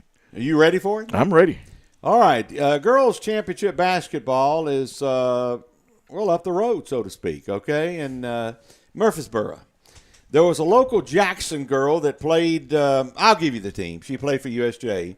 She is actually tied for the best free throw percentage in tournament action. Now this is remarkable, Joe, because you've always talked about release points and et cetera. She hit, now this is in 2005, so it wasn't like last weekend. That's right. She hit 18 of 18, okay? Now, that's the first question, so you can answer either one. The next question comes from Greenfield. They were the Hornets, weren't they? Yeah, they still are. Okay. No, the Yellow Jackets. Yellow Jackets. Well, it's all in the same family, Yeah. okay? she plays for the University of Indiana. Okay. She was Big Ten defensive player, and she was 10 of 10 against Clark. Well, I'm going to have to interrupt you because we have to answer on air this way. There's no way to avoid it. No, that's a caller. Chase, can you hold just a second? Bill's going to finish his second trivia question. Yep, and if you know it, you're eligible. Just because you're on the show doesn't mean you can't answer the trivia question. So what we're trying to find is the best free throw percentage in the history of the TSSAA girls tournament. 18 of 18 from the young lady. I could give you a hint, but if I did, I'd give it away. You're giving too much. And right then now. the next one would be the young lady that was Big Ten Defensive Player of the Year. This is remarkable because she shot more than just layups. 2019, Clark Rain, she was 10 of 10, and I found that to be just incredibly talented. She has been a delight for the Greenfield team, and this young lady that shot the free throws at 18 for 18. The young lady, that's really, and her. I will say this, her mother could shoot the ball too. Absolutely. So you got a daughter and a mom that were both. Can I say where her mother played basketball? Yeah, with all the talk of that particular university, go ahead. Oh, I was talking about played at Bradford. No. Oh, which one? No. Okay, right. Yeah, one of them's mother played the one. Yeah, but this one. Oh, okay, you were talking about the other. Yeah, part I of was your just saying. No, her mom didn't. But the other question, her mom did play at Bradford. Chase, you have to text it in to either 731-343-9929 if you know either one of those. And guess what? You can use my cell phone and text in because some of our listeners from another place we were haven't changed yet, but I don't give my number out on the phone line. And, Bill, anything you want to say before we hit Chase? And Chase, we'll probably go a minute or two past to make up for lost I've got time. somebody in Arizona that's going to be turned into, and he loves this show. Well, Peyton Sickler says he thinks he knows. He's already texted, but he won't. Peyton, I can't give you any hints. No more hints. Anyway, we have got one of the finest young men I know, and he's kin to another pretty good guy named Tommy, and we'll let him tell you about that. But the head baseball coach, and Shane, the first question, or Chase, that I've got Shane Cisco on my mind right now because I need to get hold of him and make sure that Paul and Shane and I, because we do Jackson Christian's games at Worthy Road Studios. We do other schools, and we even got a good picture of you up on the screen right there. It says on the line with Chase McLean. The first question they had, I'm going to get two text questions out of the way so we can ask you some. What all do you do at Jackson Christian? Because he doesn't just coach. This young man is involved in a lot of areas. Yeah, so first off, I want to say thank y'all to having me on this morning. But what all do I do at Jackson Christian?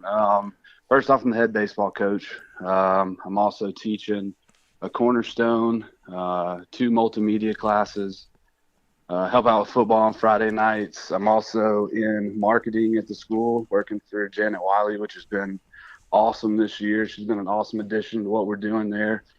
And pretty much anything they ask me to do, I try to find a way to get it done. And he does, folks. And I want to thank you personally. The little spotting charts that you gave me with some stats and stuff on them.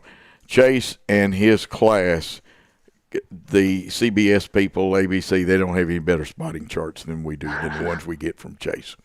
And we thank you for that. That's all Wyatt Jones and Jackson Guthrie. They were the ones hooking you up this year. I was just sending the email. Well, we may not allow Wyatt to graduate then. We can't. Somebody else got to pick up because that is very good. Now, they want to know what position you played and when you played at Jackson Christian. So, yeah, I was a pitcher at Jackson Christian, and I was there from 2004, 2005 to 2008. I was a part of state championship team there, and, that's where I met Chuck Cooper. I met a lot of the guys that were my friends. Most of those guys were the guys in my wedding. And, it's part of why I'm still at Jackson Christian, just from that time there and how much love I have for the school.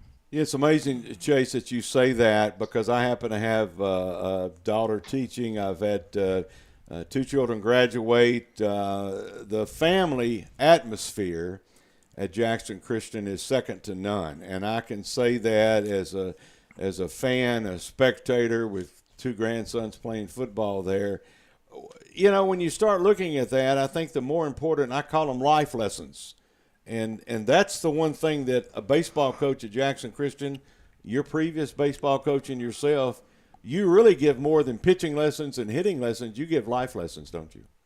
Right. It's, it's funny, like now being married and, life's issues and problems come up and I'll look at my wife and I'll say, hey, we're in control. We can control. And that's something that Chuck Cooper said to me for 4 years being there, working with him for another 10 years. And, you know, you sit there and, like, as a kid, you think, man, coach is just saying this to say this. And I think so much of life and so many of life's problems and all that, man, it's just a microcosm of, like, what you get in baseball. You know, it's on a smaller level, but that adversity you face on the baseball field, man, it does so much for you further in life. And, you know, our goal is to, one, we want to win baseball games like that. Yeah, that's part of it. And we want to develop young men to be better husbands, better fathers one day, and, you know, better coworkers. And that's really what we're working towards. You know, there's really not a feeling like getting a text message from a guy you coached 5-6 years ago saying, hey, coach, I'm getting married. I'd like for you to be at the wedding. You know, hey, we're having a baby, and, you know, all that stuff. That's what you do it for. It's for those relationships you build. And I think you hit the nail on the head when you said it about your family. I mean, y'all been around Jackson Christian much longer than I have even. And, you know, you're so right with that.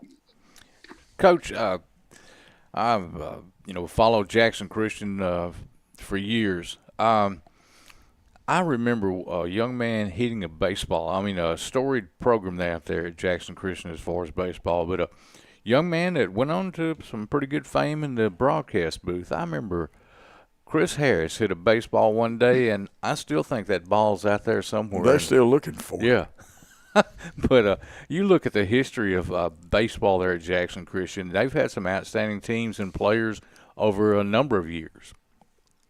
Right. And, you know, one thing that I think is, like, so awesome about our guys, I was telling one of our former players came back and spoke in chapel earlier this year, and he was asking about the team.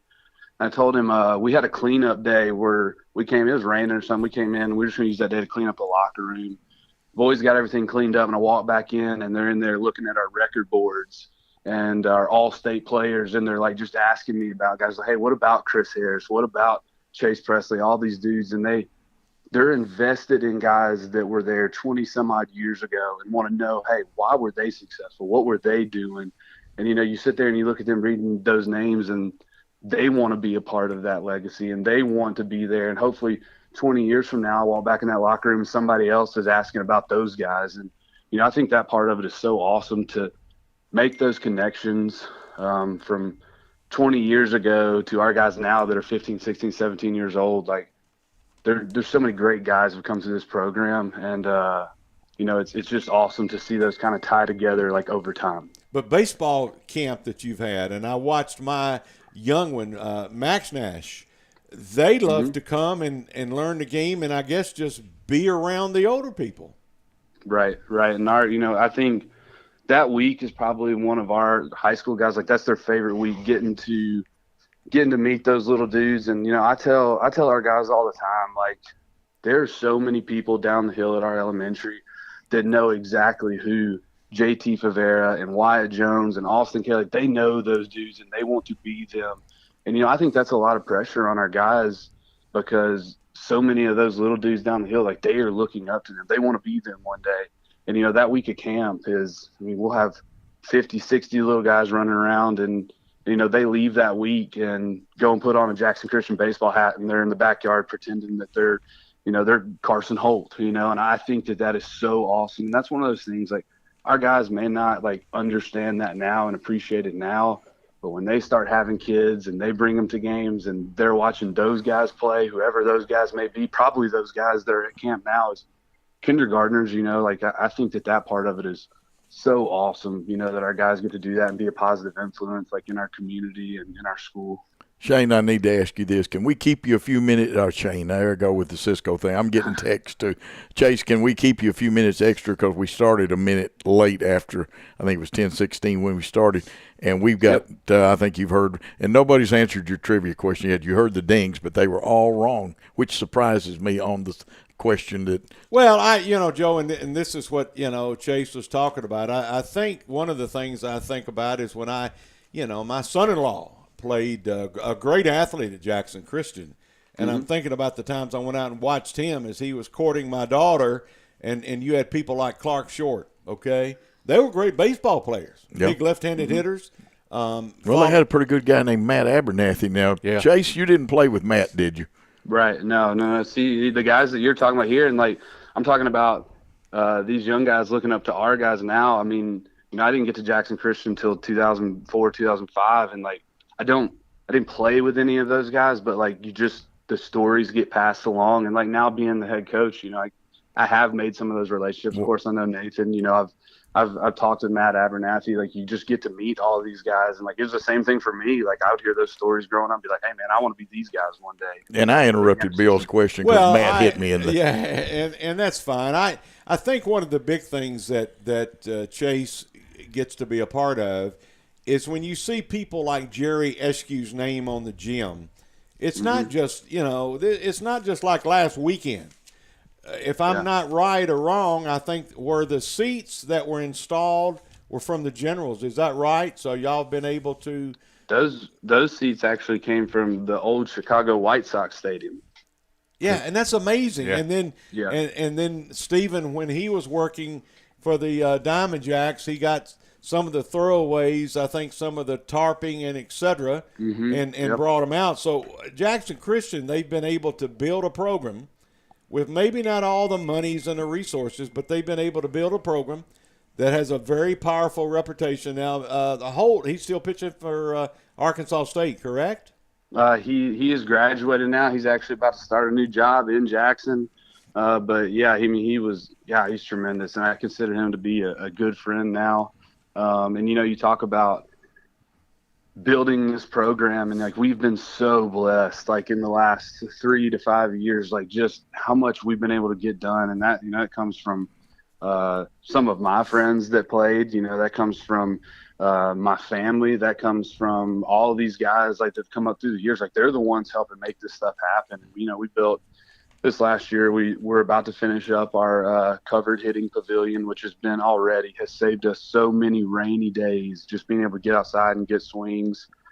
We got new dirt on the infield. We concreted our dugouts, got to be backstop net, just got a new foul territory fence on both sides. Like, we've been so blessed to have the things that we have and get done the things that we're getting done. I rely on Steven a lot of times for field stuff. Like I text back and forth with him all the time, and I love when he gets to come to town and visit. And he that man gasses up how our field looks. Like, he makes me feel so good posting pictures and stuff of like what it looks like now versus all those years ago. And then again, we're just so blessed to have what we have and do what we do. Yeah, and I think, Chase, that's the one thing that becomes a very dominant factor is it's that family, it's that bonding, it's that. And I think one of the things that you most readily said is, I saw Chris Morris. Chris was, he was my son's favorite teacher. And this is 20-something years ago. But the respect that y'all gained, did you ever think you'd be a head coach at Jackson Christian? Not a chance. I was actually talking with one of our guys the other day, and Wyatt Jones sat in the office about 35 minutes after everybody else had left, after our scrimmage on Monday, and we just sat there and talked. And one thing that I told him, part of the reason that I'm here, and it's by the grace of God, because I didn't ever think I would be when I was at Jackson Christian. I didn't ever think like, hey, you're going to be here and you're going to be in charge of something. You're going to have a key to this building. But the biggest thing is, man, I'm here because I love Jackson Christian so much, and so many relationships that I have in my life are from Jackson Christian baseball, and there's a part of me that feels like, hey man, I want to give back. I want somebody else to have that feeling towards something and be a part of something that they love so much that they want it to be a part of their lives forever. It's not just going to be, they're not all going to come back and be head coaches, but they will, like, hopefully make a phone call and be like, hey coach, how's the season going? Or stop by when they're in town to see a game, come home from college and check in the office and just be, hey, what's up? And that's what I love so much about it. It's that part of it. Chase, we have hit where I'm going to have to go to a break in a minute, but our first game, and these games will be carried on Worthy Road Studios and the BallGame Blitz through the Jackson Christian Facebook and then later archived. And the first one we have scheduled, according to Shane and Paul, is one at what used to be called Pringles Park, the ballpark of Jackson. And I'm looking forward to that. It's against Union City on the 20th of March.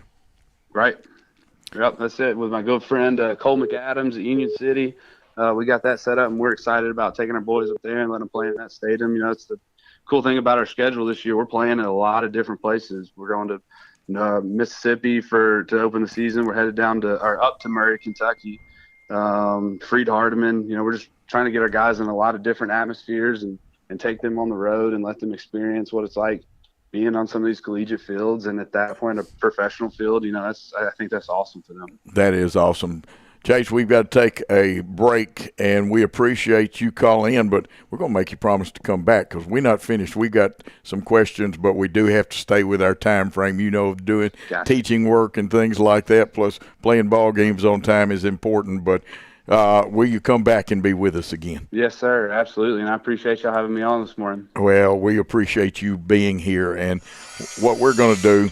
And people also like to call my phone thinking they can get on air. My phone's not the one hooked up to the phone line. But, Chase, thank you again. I will see you before the 20th, and we got to get and work on the game changer a little bit too. Yes, sir. Looking forward to it. Okay, thank you. There he is. Chase McLean, what a great guy he is. We need to take a timeout, and when we come back, we're going to have a special surprise for you. But let's take that timeout on Lightning Strike Sports Show.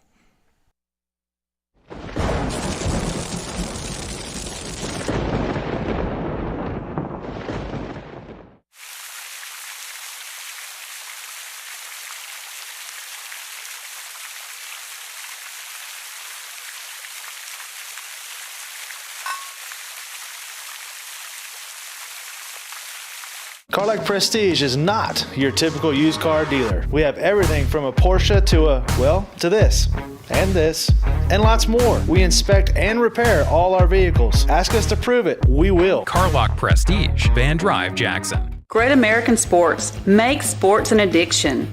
Located at 125B Old Hickory Boulevard, East in Jackson. We specialize in teen sports for youth leagues, schools, and churches.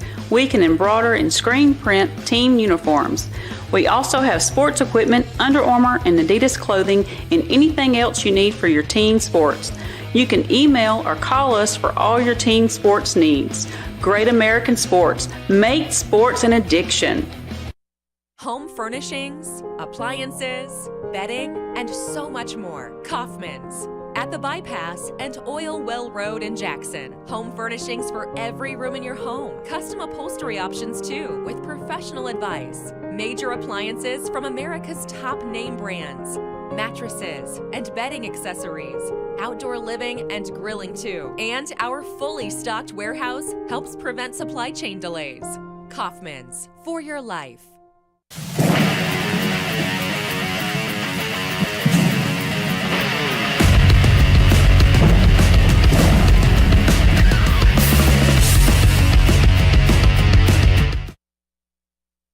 We are back, and we will tell you we have trivia winners. One text in at 1014. That's the reason we're using the text line. One text Jimmy's phone at 1015.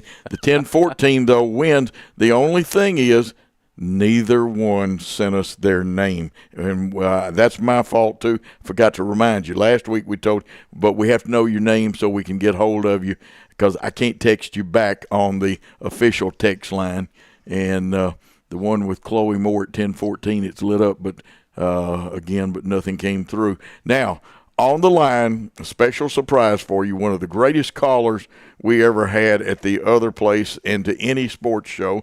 He was one of Greg Van Story's favorites, and that ought to tell you something right there. He knows UT, he knows St. Louis Cardinals, and we're going to talk to him 3 to 4 minutes today. Knows a little Haywood County, he knows too. a little Haywood County, too. The one and only Eddie McDonald is on the other line. Eddie, good to hear from you, son.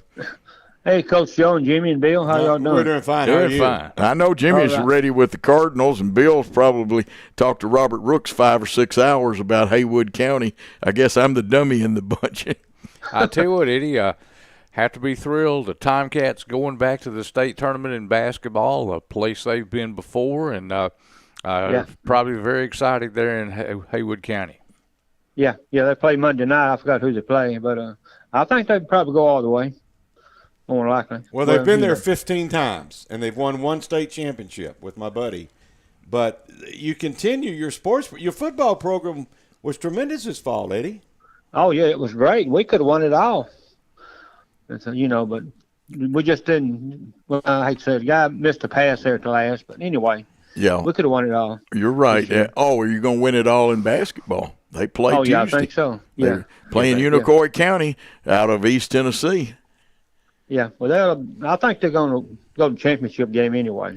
Tell me, with Blue Oval coming in, and I got my paper in the mail yesterday, and they had the picture of the championship run, because I was going to drive Friday night and watch them play in the Doc Chapman gym, because there wasn't many seats left playing fair. Where were there? When they played last Friday night, when they won in their game, but they were talking about how filled up the basketball arena was in Brownsville. Yeah, it was probably overflowing them, more likely. Hey, you got any quick advice for Greg Van Story? He's probably listening. He's working today, but probably listening. Well, I can't think of any right now, Coach Joe. Okay, well, Greg, you hold on. One of these days, Eddie's going to give you a ton of advice. Jim, you and Eddie want to talk Cardinals a little bit?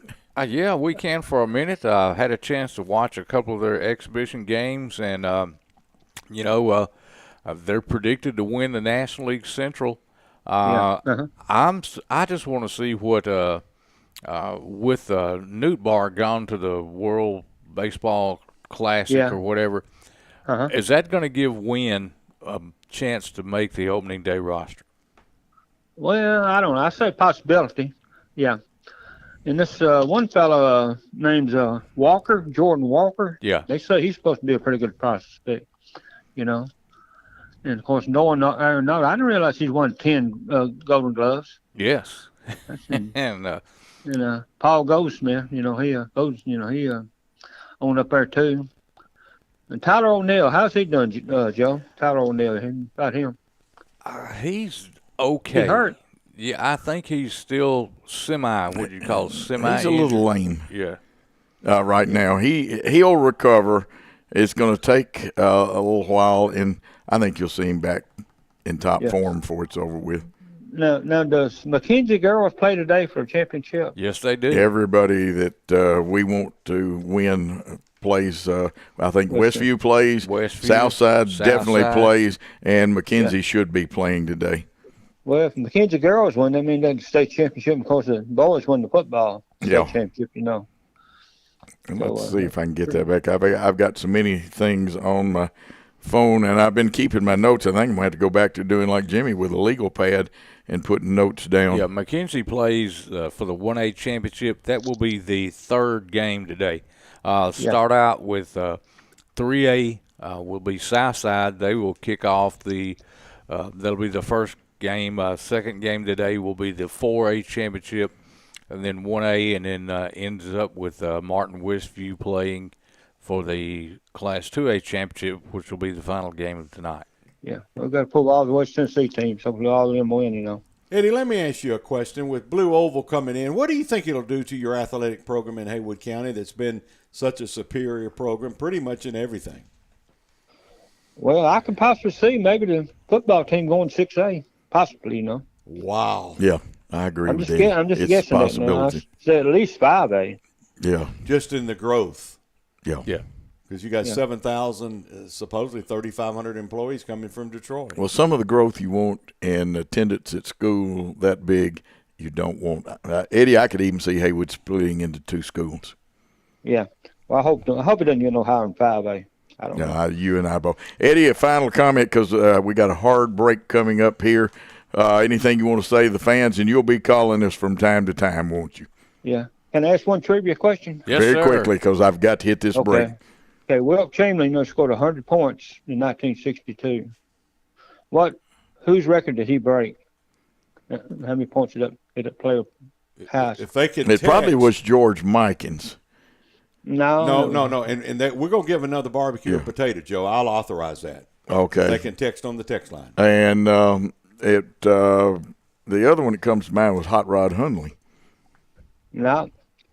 Wilt Chamberlain broke his own record. Oh, his own record. Okay. Yeah, he had 78 early in the year, and he scored 100 later on. So he broke his own record. Sound like a winner. Eddie, we appreciate it. Look forward to hearing to you more. I'll be in touch, but I've got about 10 seconds to hit this break. Okay, Coach Joe, Jimmy, Bill, good talking to you. Good talking to you. Let's take our last time out on the Lightning Strike Sports Show.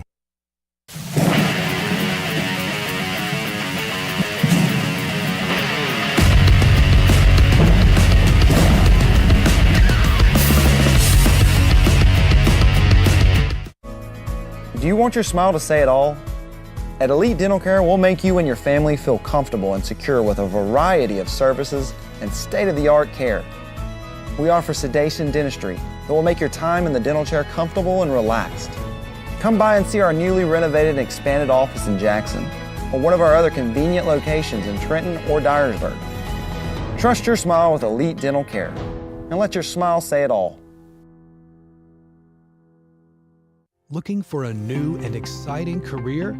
At Jackson State Community College, we offer nationally recognized, top-rated programs designed to greenlight your career for success. With courses available in the health sciences, nursing, computer technology, and much more, your next step towards a career starts here at Jackson State. Learn how Jackson State Community College can greenlight your future at greenlightyourfuture.com. King Jewelers is not your typical run-of-the-mill jewelry store. Grover is a certified jeweler with 35 years experience. This isn't just a jewelry store. It's an iconic symbol of love. How far would you go for love? King Jewelers, 16B Conrad Drive, Jackson.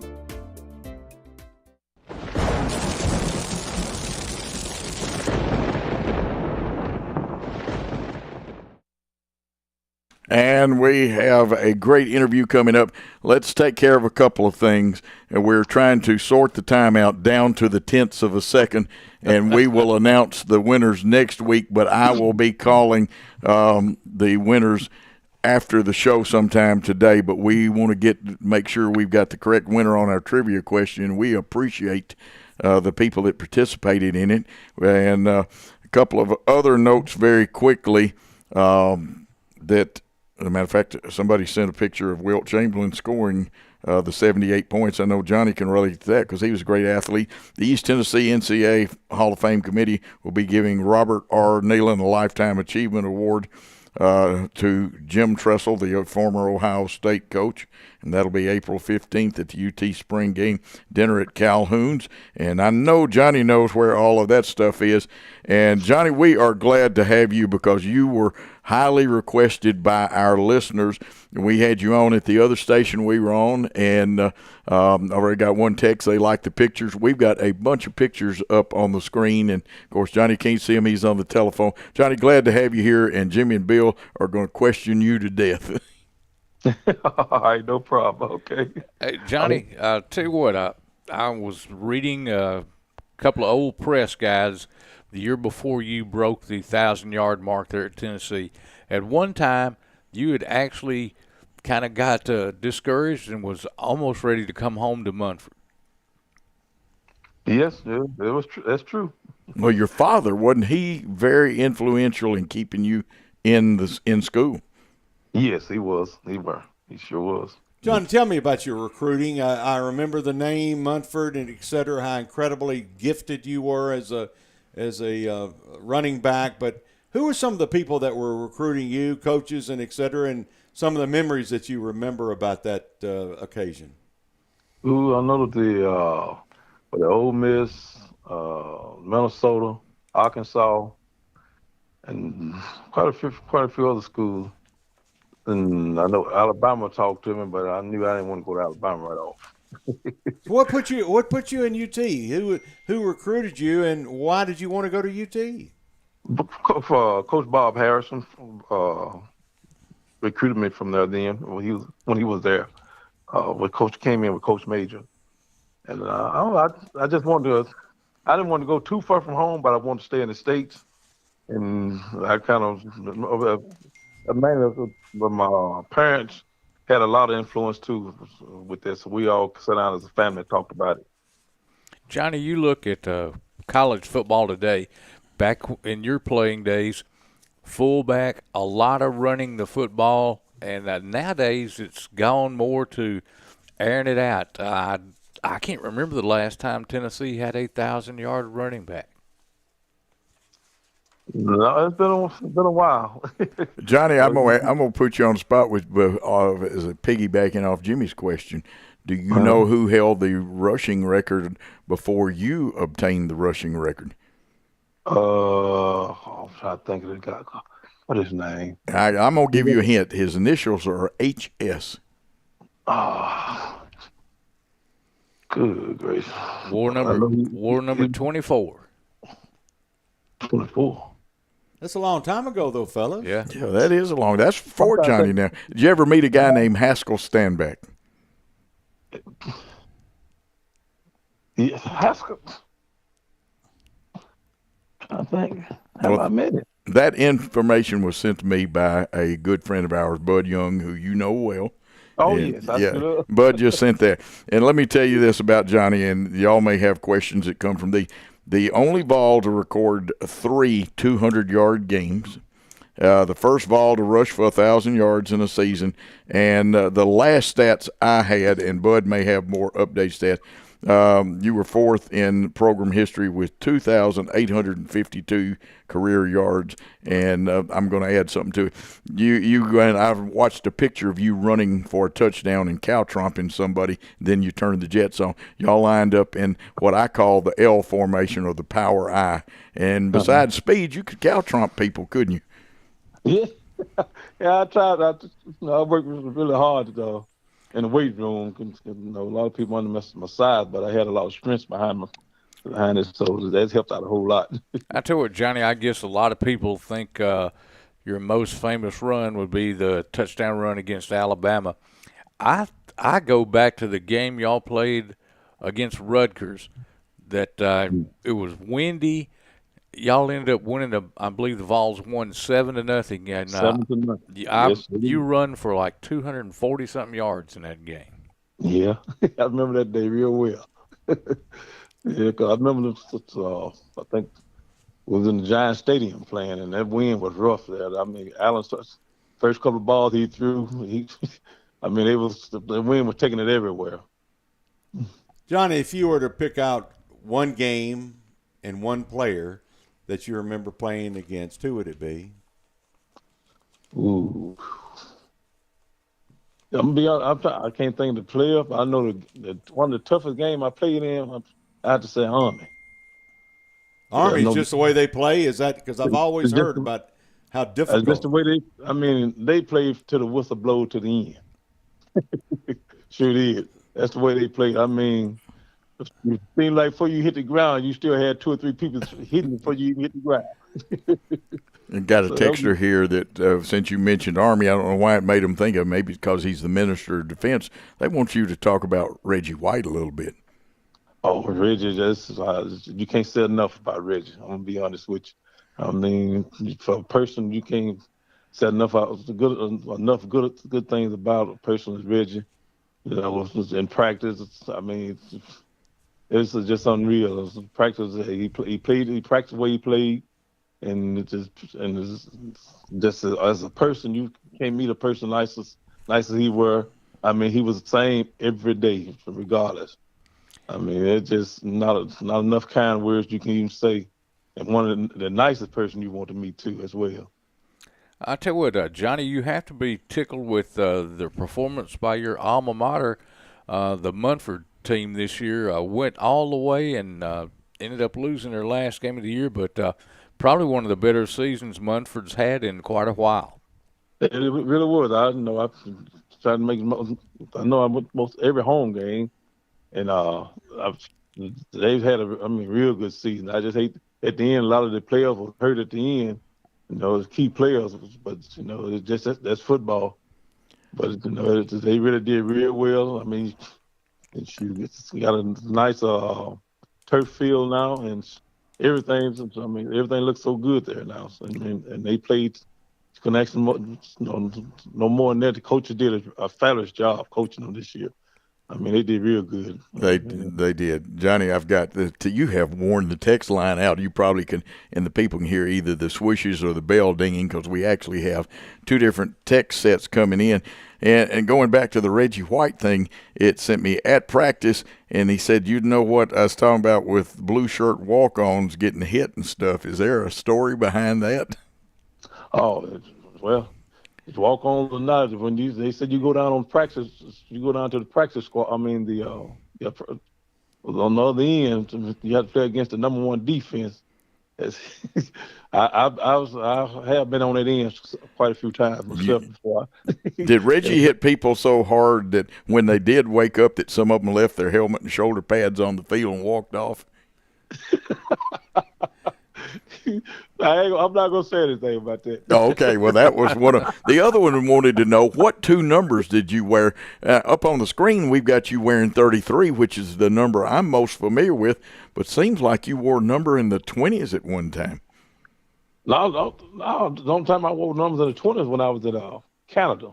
Okay, that's what they're probably talking about. Yeah. And that opens up a whole nother thing. Johnny was drafted into the NFL, but now you had a great season up in Canada that I know of. Yes, that was a little different up there. I remember the first time I ran a sweep, I kept field level like 60 yard wide. Yeah, I started running to the sideline, trying to run to the corner. I even asked myself when I would get to the corner at one time. Oh, I know. And what did you think about playing on a field that was 55 yards? Was instead of having a 50-yard line, they have a 55-yard line. Yeah. Oh, yes. Then 12 people on the field too. Yeah, you didn't get to be one of those guys that started in motion early, did you? Because they have two. They will have you in. It didn't make any difference who it was.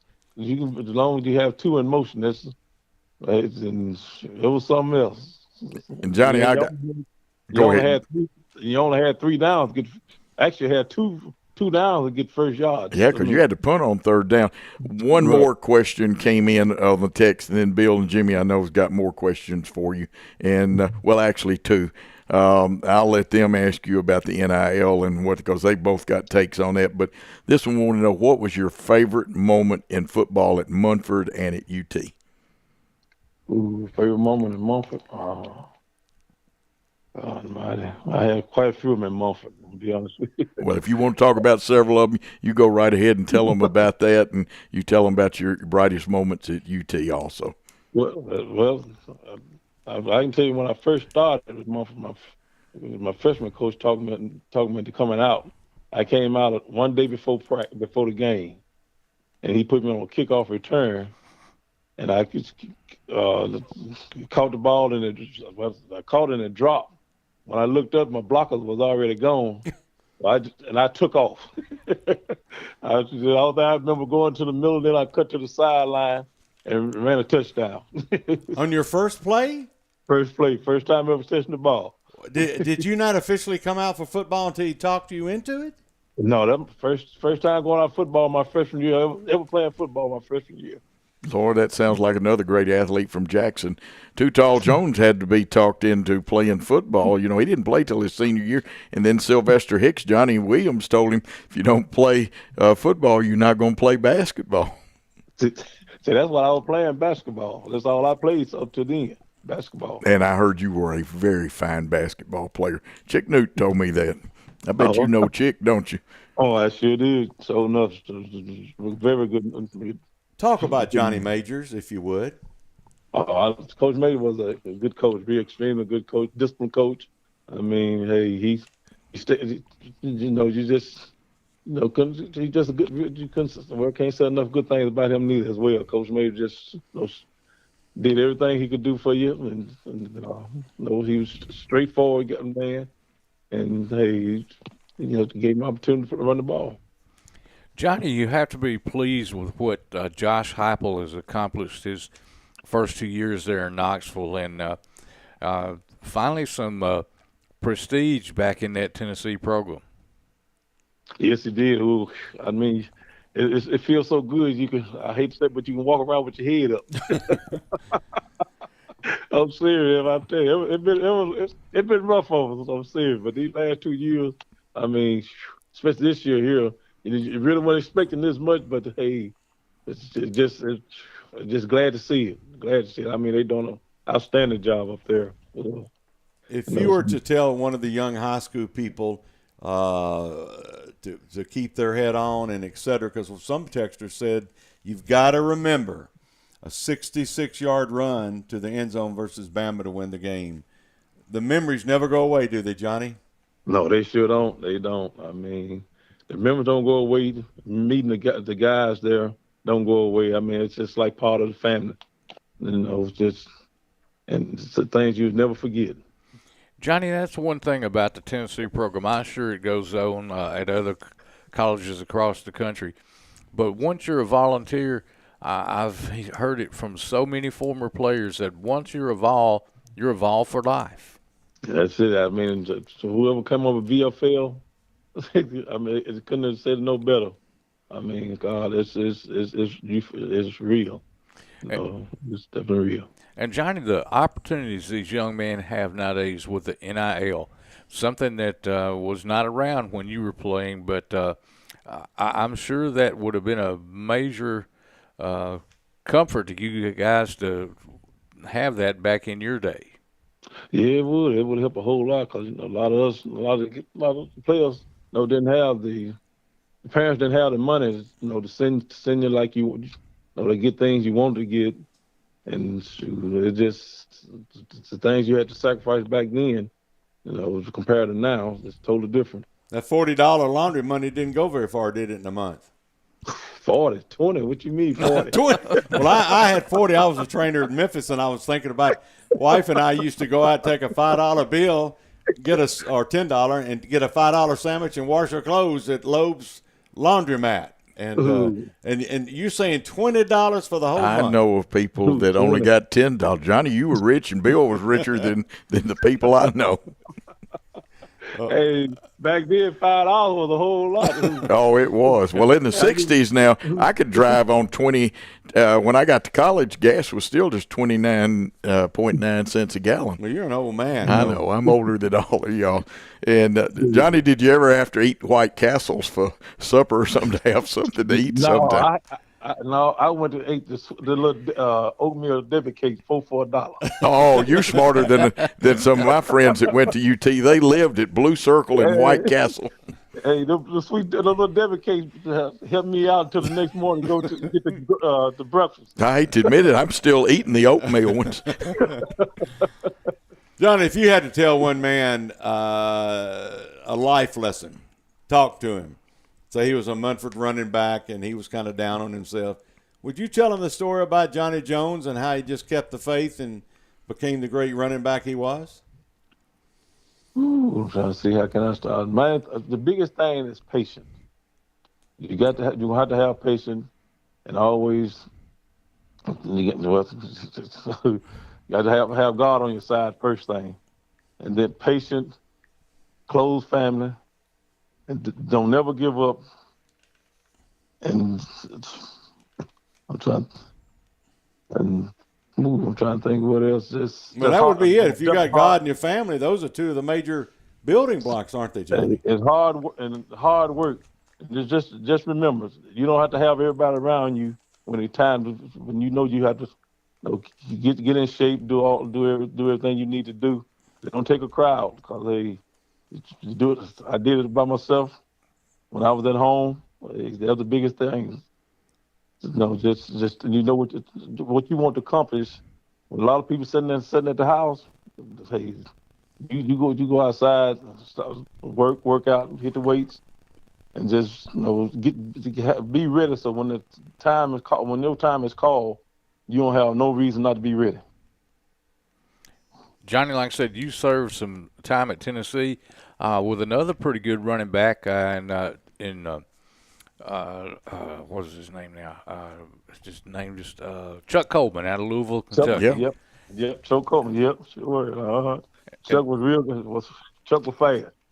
And y'all basically had to share time at tailback, which is something kind of hard to do nowadays. But I remember all the great runs you had at Tennessee, and Coach Majors. In today's the way things are now, if a coach doesn't win in 3 or 4 years, they're looking for a new coach. And they gave Coach Majors plenty of time, and he finally got that program turned around there. He did. And, like you said, things look different now. They're 3 to 4 years. That's pretty much all they're going to give you. That's sad to say because you have to get the type of players you want in there. And by the time you get them in, you pretty much can fix it up for somebody else. So it's tough on the coaches now. Johnny, were you homesick coming from Tipton County, South Tipton County, to Tennessee with big buildings, big stadium, great teams? Do you ever get homesick? First year I was very homesick because I didn't know anybody when I first went to Tennessee. The only somebody I knew was Coach Bob Harris and Coach Major. That was it. So I called my mom them a whole lot. So they had a high phone bill. I bet they did. Johnny, I got to ask you this, and Dexter influenced this question. You were headed in. You had Heisman Trophy games in '84. Did the injury slow it down and keep you from winning the Heisman Trophy? Yes, it did. That shoulder injury put me way back. When I got my shoulder hurt, I was out for a while. It hurt. I think that kind of slowed me down more than anything. Yeah, it did. And Johnny, folks, was a legitimate. He was actually out in the forefront and stood a very good chance. And an injury has done that to several people. I would say the young quarterback down at Alabama would tell you that an injury probably cost him. I still think he was the better quarterback, even though the SC people. But we're not here to talk about it. You had to compete with one other gentleman, Randall Morris, but didn't they move him to make him y'all's fullback?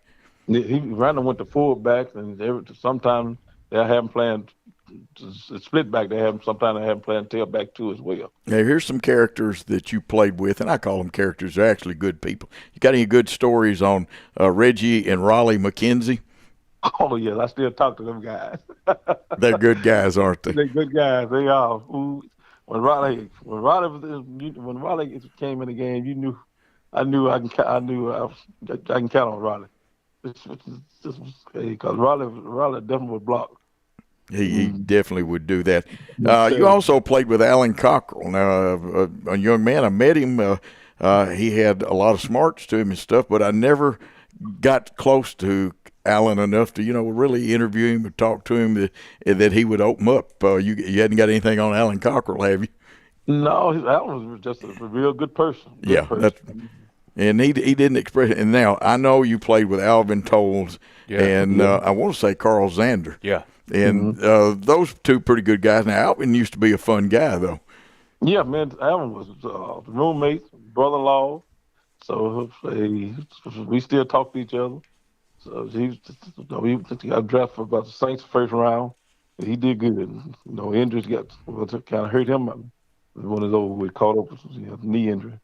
Johnny, we have had fun with this. I'm going to ask you a favor that you'll come back with us sometime because there's still a ton of questions. There's things that we got one fan that wants to hear your description of you running that touchdown when y'all came back from a 10-point deficit, I believe it was, against Alabama to win the game. But there's all kinds of things.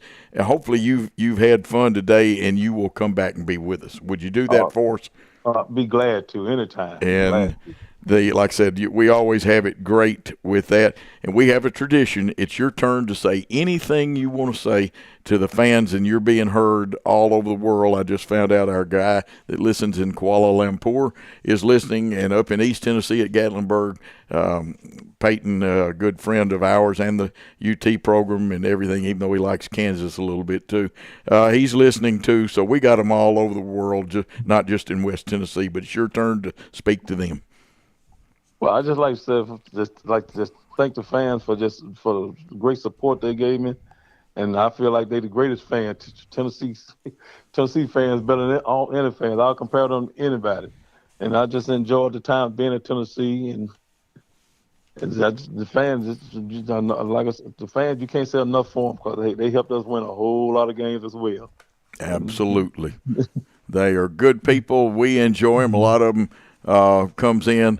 Here's one I don't completely understand. The text, it said Fod Vervey's kickoffs. Did you play with Fod? Yeah. Well, we came in the same time. That's right. He did come at the same time. Any comment before you go, and we'll do that for him. And I'll tell our producer director, I know I'm a couple of minutes over time. And this show, Johnny, you can go back and watch yourself on YouTube, this show, and I'll try to text you what to type in there on YouTube, and you can hear yourself and watch the rest of the show. But he talks about here adding to it about Coach Cafago, and and Fodder Ray. So, and I know all those guys are great guys. Yeah, the thing about they're that, real great guys. Coach Castlego, you couldn't. You talking about a nice guy? He told us some stories. Yeah, and you talking about, he stayed. Now them kickers, they were probably in better shape than anybody because he had them going. Yeah, I tell you what, the funny thing about that, the fact that Coach Castlego couldn't call his name right, so he called him Frank. Frank. He did. He sure did. He sure did. When he came in, we thought Frog was a linebacker. He was a kicker. Oh, Lord. Oh, here's one I got to read to you before we go. It says, working at the University of Tennessee Athletic Department, I got to see Johnnie on and off the field. We were proud of how he represented West Tennessee so well. So, Johnnie, I told you your fans are listening out there big time. They don't tell who they are, but this person was very proud of you. And, and of course, appreciate that. Thanks a whole lot there. Well, like I said, now you know you do have to come back on and be with us. I'm just looking forward to it. Just let me know when. I'll be there. It sounds like a winner. Johnnie, thank you for being with us, and we're going to have to end the show because I'm sure the executive producer director is going to get me because I'm 5 minutes overtime. But like I said, this show stayed on the air and will be archived in its entirety on YouTube. Johnnie, thank you again. Thank you as well so much. Bye-bye. Guys, a couple of things we need to take business on. Josh Pastner comments open. You have to reveal the trivia answers. But I'm going to have to go down to the millisecond, which I can do in time to find out who the one winner, or can we award two, Bill? No, I said we do two. Okay. Because they were, within 1 minute. Chloe Moore from Greenfield was one of the answers. Yes. I'm going to hold on to the other. Oh, okay. I'm not going to tell you. We gave some hints. I'm not going to give the master hint. I do want to talk about one nobody got the other question. That's so correct, you don't... but I do want to talk about great athletes. Yeah. And I've got three of them that came to mind over the week. We'll talk about them next week. I am going to rule one person out. It is not Courtney Alvey, folks, the answer to that other question. No, it's not. But I'll tell you. Courtney was a great player. I've got three athletes that I said were the greatest athletes in the last 50 years in the Jackson area. One of them is Jabari Greer. We've heard his coach talk about how great he was, track and Super Bowl and et cetera. The second is the late Don Hill. Don Hill could do anything he wanted to do and do it well. And the third one, the man moved away, but his family were really a testimony to hard work, and that's from H.A. Richardson. And that was number 3 son, Jim Richardson. He was the greatest athlete that I played with. He would take the football on his hip. You never could see it. Was recruited by Doug Dickey along with Campbell and Gilbert. But those are three, and I'll talk about more, but those are the three that I want to reference today. Absolutely. Folks, we have had a great time. Wished we had more time, but don't forget Union baseball and softball on, and the Union softball is over at USJ's Field. Worthy Road Studios and the BallGame Blitz brings you the best in sports and athletic competition around here. And not only do we cover all of the high school sports, and you won't know this show in the fall, you're going to get the best football coverage in fall football from here, along with great interviews. And if you like somebody interviewed that is a player like Johnnie Jones, or we're going to have Albert Hainsworth, and some of you are still, because you missed it the other place, we found out our interview with Albert. Albert is a born-again Christian now and doing a great job, but he doesn't mind, and Jimmy will tell you this, because Jimmy asked him if he minded what questions we asked him, and he answered all of them, including the one about kicking the head of the Dallas Cowboy during a football game. And they're friends now. But hate to ruin that part of the story, but he can tell you the exacts. And we'll give you a chance to work on it. I hope I got it close enough to see if you can recognize that gentleman right there on camera in the center in the orange. He was a head coach at UT Martin, and you never know what we're going to do with that. We had some great texters. I will be on the line with you about that. And Cindy, we thank you she was listening today. Anything to add to what I said about Pastner? I thought he should have just stayed an assistant, but he got thrown into a bad situation at Memphis and did the best he could with it. Joey wasn't a good coach. Let's just face reality. He's an assistant. Well, and some people in life, they're not the general. That's right. Okay, and he wasn't the general. He made it longer than probably what. Don't worry about him, though. He'll be able to pay his bills. Utility bill won't. 4 or 5 years without working. It won't. It's like Calipari. Calipari, he wants to win, but he doesn't. What is his compensation? It doesn't matter to him. It doesn't matter to him. His buyout's like $42 million. Yeah. Don't worry about Pastner or any of those kind of people. But enjoyed the show, Joe. Enjoyed the work on it, and look forward to next week. I'm looking forward to it, Jim. Like Joe mentioned, can't wait till this fall. I already got all my high school schedules put together. He has every one of them that he needs, and he'll be a source of information.